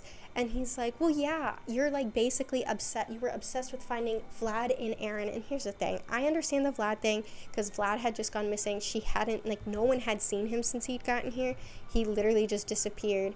And that's fine. But then like the Aaron thing where she like ran up, embraced him, and was like, "Oh my god, Aaron, I'm so glad you're okay." And Aphmau's like, "You are being ridiculous. There is nothing going on. You need to stop being jealous." So they set up base camp at the field that Aaron takes them to. And there's a man stumbling that's asking for water approaching. And then Aphmau's like, "I don't have water, but I got some orange juice." And he's like, "Thank you, I'll take that." And then he drinks it, and he's full of energy. And now we meet Chad G. Augustine, all Leopold III. I love this guy. You can't see him, but I can, and that's all that matters. I love Chad. Chad is one of my favorite characters. I honestly forgot about him, and the moment I saw him, and I was like, "Oh my god, I forgot how much I love this guy." I remember that guy's face. So basically, Chad says that he was chased into the forest by some shadow creatures, and then now he is lost. And then he says, "I owe you one," and then runs away. And then everyone decides that they're gonna stay here. Everyone decides that they're going to try different ways to run into the forest. So they try different ways, and everyone just keeps ending up back in the center, and everyone's just like, "Oh my god, this is so freaking annoying." So Chad returns hours later, and Aphmau's like, Chad, come here, Chad." And then he runs deeper in the forest, and she runs, and she's like, "Chad, oh my god." And he's like, "Oh my god, hey, I'm Chad G. Leopold Augustine the Third. And then Afma's like, yeah, I know. And he's like, oh, yeah, sorry, we already met. He was like, well, so basically I'm doing research of, like, if you run straight and take a right, you end up in this location. If you go straight and take a left, if you go right, left, straight, you end up here. And he's like, basically it's a pattern to get out. That's how you get there. And Afma's like, oh, interesting. So she's like, okay, let's go back and tell everybody this. So the two of them go back, and he's like, honestly, I've never done this with two people before. That honestly might change it. So it does change it, and they end up in a different part of the woods, and they end up at a house, a random house in the middle of the woods. Chad runs up to the house, and Afma's like, what the hell are you doing? And then they get surrounded by familiars, which, you know, they're like things controlled by witches. And then we meet a witch, and her name, right here, is Hyria. I didn't even have to try with that one. Why can't all of these bitches be like that? Why are they so stiff? Anyways, episode 46, A Divine Friend. So Hyria, there's tape on my hand. So Hyria tells them that she's the one that cursed the forest, actually, and that they're in her forest, and that they're in a part of the forest that is not allowed to be in, so she must make an example out of them. Afma's like, what does that mean? And Chad's just like, oh, that just means, like, she's gonna hurt us or kill us, but she's trying to, like, say it in a nice way. And Afma's like, I know what that means. I'm just saying, what will she do? And then she's like, you are not the protector of this goddamn forest. You are not the protector of this forest. You are being meanie. And then it cuts to a scene of Hyria in the Irene dimension talking to Irene, and Irene is telling her that she is the protector of the forest, and that is her, like, basically thing in life is, like, you protect this forest. And then Hyria's like, wait, hold up, let me take a closer look at you. So she goes up to Maou, and she's just like, okay, you are my most honored guest, actually. And Mau's like, what? And then Chad's like, yippee. And then she's like, hold on, are you, like, senile or something? Because you were literally threatening to kill us. And she's like, no, you're my honored guests now. And so she's like, come inside and we can talk. And then Afma's like, let's go, Chad. And Chad's like, no, I'm gonna play out here with the familiars. So yeah, so Afma asks why she cursed the forest, and she's like, it's my forest. And Afma's like, you can't own a forest. And she's like, well, I placed every single sapling in this forest, so yeah, it is my forest. And Afma's like, oh, okay. Yeah, anyway, it's, like, crazy because it, like, takes up the entire Ruan region. So basically it's like a giant circle in the center, and then like every city is like a coastal city because it's just like a giant circle, essentially. And Afma, or Hyria, then asks Afma how long she's been cursed. And Afma's like, oh my god, you don't even know how long I've been cursed. It's so annoying. And she's like, and you haven't been able to remove them? And Afma's like, how would I remove them? And she's like, interesting. And she's like, I'll remove them for you. And Afma's like, oh my god, thank god, can you please make multiple potions? And she's like, yeah, sure. So the both of them go up to her study so she can make the potions. Afma kind of snoops around, and she sees a photo of somebody. It's Lucinda. There is a photo of Lucinda. This is Lucinda's mom. She's like, yes, Lucinda is my daughter. Yeah, we don't get along. I haven't seen her in a very long time. And then Afma's like, why? And she was like, if she wanted to see me, she would. I'm not gonna bother her. So anyways, she makes the potion, and Hyria removes the curse from Afma. God damn it. These things are pissing me the fuck off. Anyways, she's like, okay, I will help you and your friends leave this forest. Here's a ferry. Just follow the ferry and it will take you to your friends. And then once you're with your friends, follow the ferry and it will take you out of the woods. Episode 47, A Search for Michi. So Afma and Chad make their way back to the group, and then she changes everyone back to normal. So we got Lawrence is no longer a Mifwa. And then Caitlin is no longer a Mifwa. They're back to normal now. Oh my god. This is how it's supposed to be, but I messed up on the Afma one, and I do apologize. It was supposed to be a really funny bit, but I think it may be more funny that I messed up so bad. Anyways. So they make it to the village, and Cadenza runs up to them and immediately is like, "Where's my dress, Maou? Where's my dress?" And Maou's like, there are more important things in your dress right now, because, Levan, Malachi, and Zoe actually got kidnapped, and supposedly they are around here with bandits. Can you please help us?" And Cadenza's like, "Oh my god, yes, I will send out guards. Sorry, I was making a joke. Clearly that is more important." And then Lawrence is talking to Vincent, and Vincent's like, "You need to embrace your power, because if you keep trying to fight it, then you're gonna become corrupt and it's gonna take over you." And Lawrence is like, "Fuck off." And he's like, "Okay, premature Shadow Knight." But yeah, he's just like, "I'm just trying to help you, and you gotta listen to me. I've been a Shadow Knight for 100 years, bud." So Maou starts running around the village, and then she runs into Chad, who is also there, and he's in a wheat field talking about how he loves eating wheat and that he's going to consume an abundance of fiber. And Mau's like, "Where's the person that lives here?" And he's like, "Oh, she ran away from me for some reason." So Mau goes to find her because she has talked to her for 1 minute. She killed rats in her house a while ago. I just never mentioned it. And then the lady's freaking out, and Mau's like, "Are you okay?" And she's like, "I just saw some shadow figure with yellow eyes go into the forest that way." And Mau's like, "Oh my god." And then she runs after it, and guess who she finds? Michi. Michi is found. Michi is surrounded by 3 shadow souls, and her and Lawrence kill them, and they tie up Michi. They tie up Michi, and now they can finally find Levan, Malachi, and Zoe. The Sons of Phoenix drop. Mau yells at Michi. Michi is starting to lead them. Michi is starting to lead them where she sold Levan, Malachi, and Zoe, and she's starting to get tired, and Mau is full on yelling at her. She's like, "Nuh-uh, you don't deserve a break. Nuh-uh, you don't deserve one. Okay, you are pissing me off. Let's go." And Lawrence is literally like, "Okay." She's tired, dehydrated. This is torture at this point. We can't keep forcing her. And Mau's like, "No.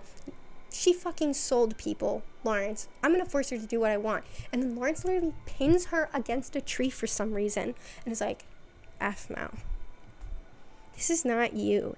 You can't keep going down this path. I've seen so many people go down this path, and you're normally really good at controlling your emotions, but it's getting to the point where I gotta say something." And then she's like, "Okay, yeah, you're right." And they turn around. Michi is running away, and Lawrence is like, "Oh my god, I regret everything I said." He runs over, tackles her, and she's just like, "At least you touched my hand." And he's like, "Oh my gosh." So then they tie up Michi literally so much her entire body is just like this. And Michi's like, "Fine, I will lead you to where they are." So Michi leads them to this bandit camp, and she's like, "Okay, I'm done." And they're like, "Oh, no, you're not done." And she's like, "Well, I can't go in there without anything, or else they will take me prisoner, because they will take literally anyone prisoner that is on their bandit camp." And Mau and Lawrence are like, "Let's come up with a plan." So Lawrence, he does what he did in Picaro Village, and he's chucking eggs at the guards, and they use the same exact "hey" noise that was used back in Picaro Village, and I just thought that was silly. And so then Mau goes in, and when she walks in, there's a giant statue of Lady Irene in there, and she's like, "Weird, these people are religious and evil. Whoa, that's crazy, Mau. That's not a thing that has ever happened, ever." So Mau finds the dungeon, which is weirdly like a straight and then a right turn. And then she's like, "Oh my god, guys, I found you." And they're like, "The keys are over there. Get the keys. And there's 3 different keys, and they're in 2 cells. And Mau's just standing there like, what key do I get? She stands there for literally 30 seconds, and she's like, "I'll take all of them." She turns around, and guess who is there? It is Michi and the head bandit guy, and then 2 other bandits. And he's just like, well, what do we got here? And then she's like, "I want to buy my friends." And then he was like, "Well, since you want them so much, the cost has gone up." And she's like, "What is it, the cost?" And he's like, "I don't know, what do you have?" And then she's like, "Here's this dagger Amber gave me." And he's like, "That dinky thing is literally worth nothing." And then she gives him, I forgot, another thing, I don't remember what it was, and he's like, "That is worthless."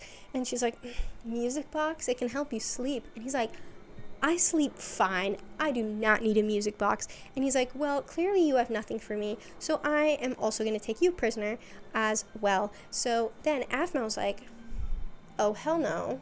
And she...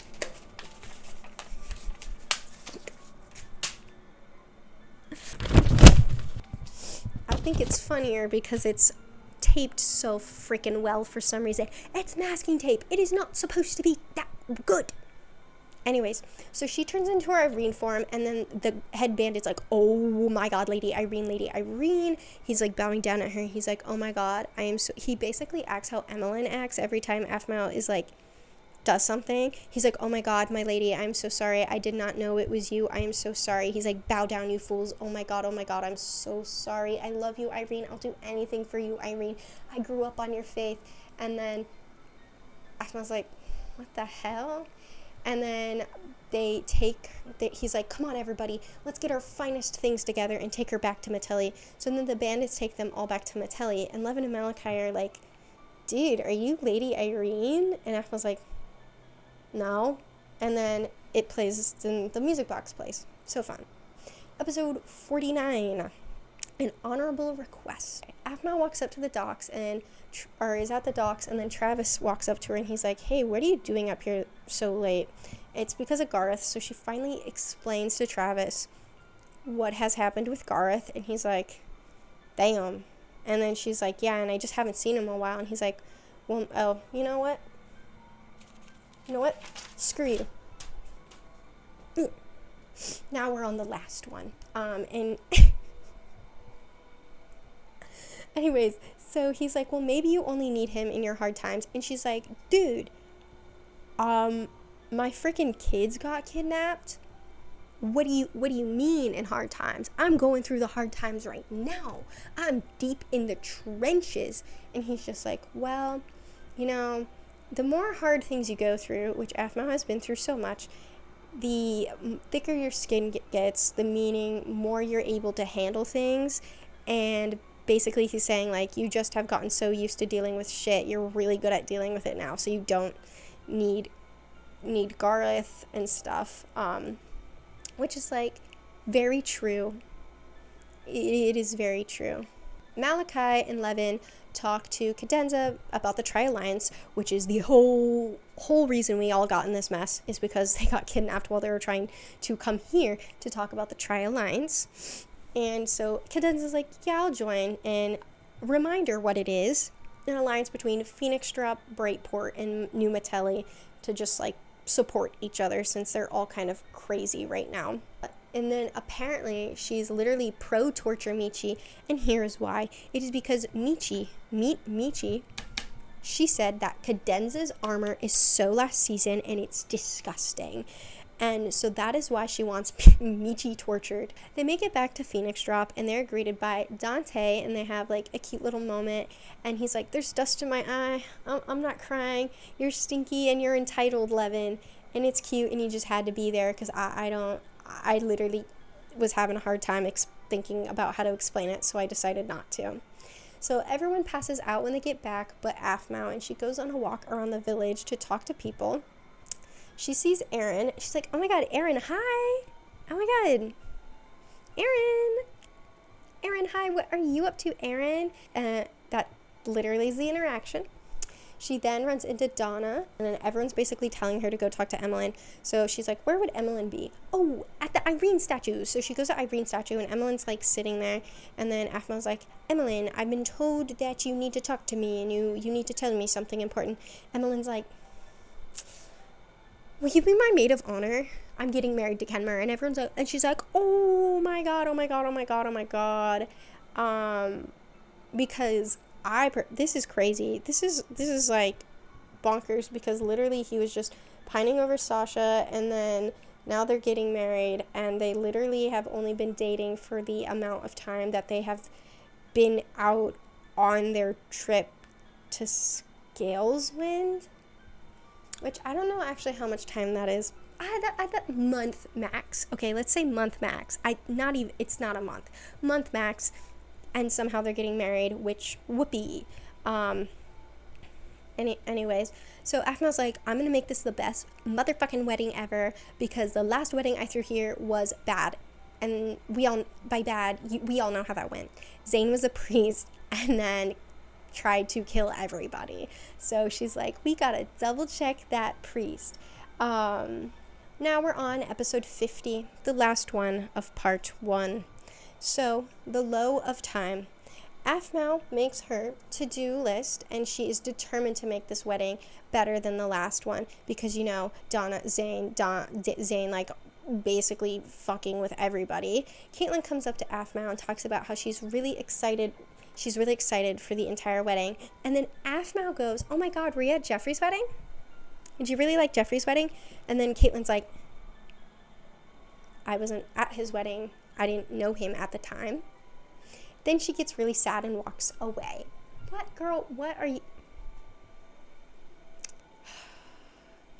God, what are you doing? Sorry, she doesn't walk away. She then talks about how she's uncomfortable around Vlad because Vlad reminds her of Jeffrey because they look the same. Just thought I'd mention that.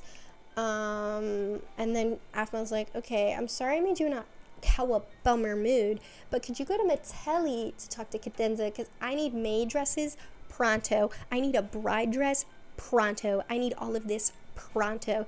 And Caitlin's like, all right, I guess.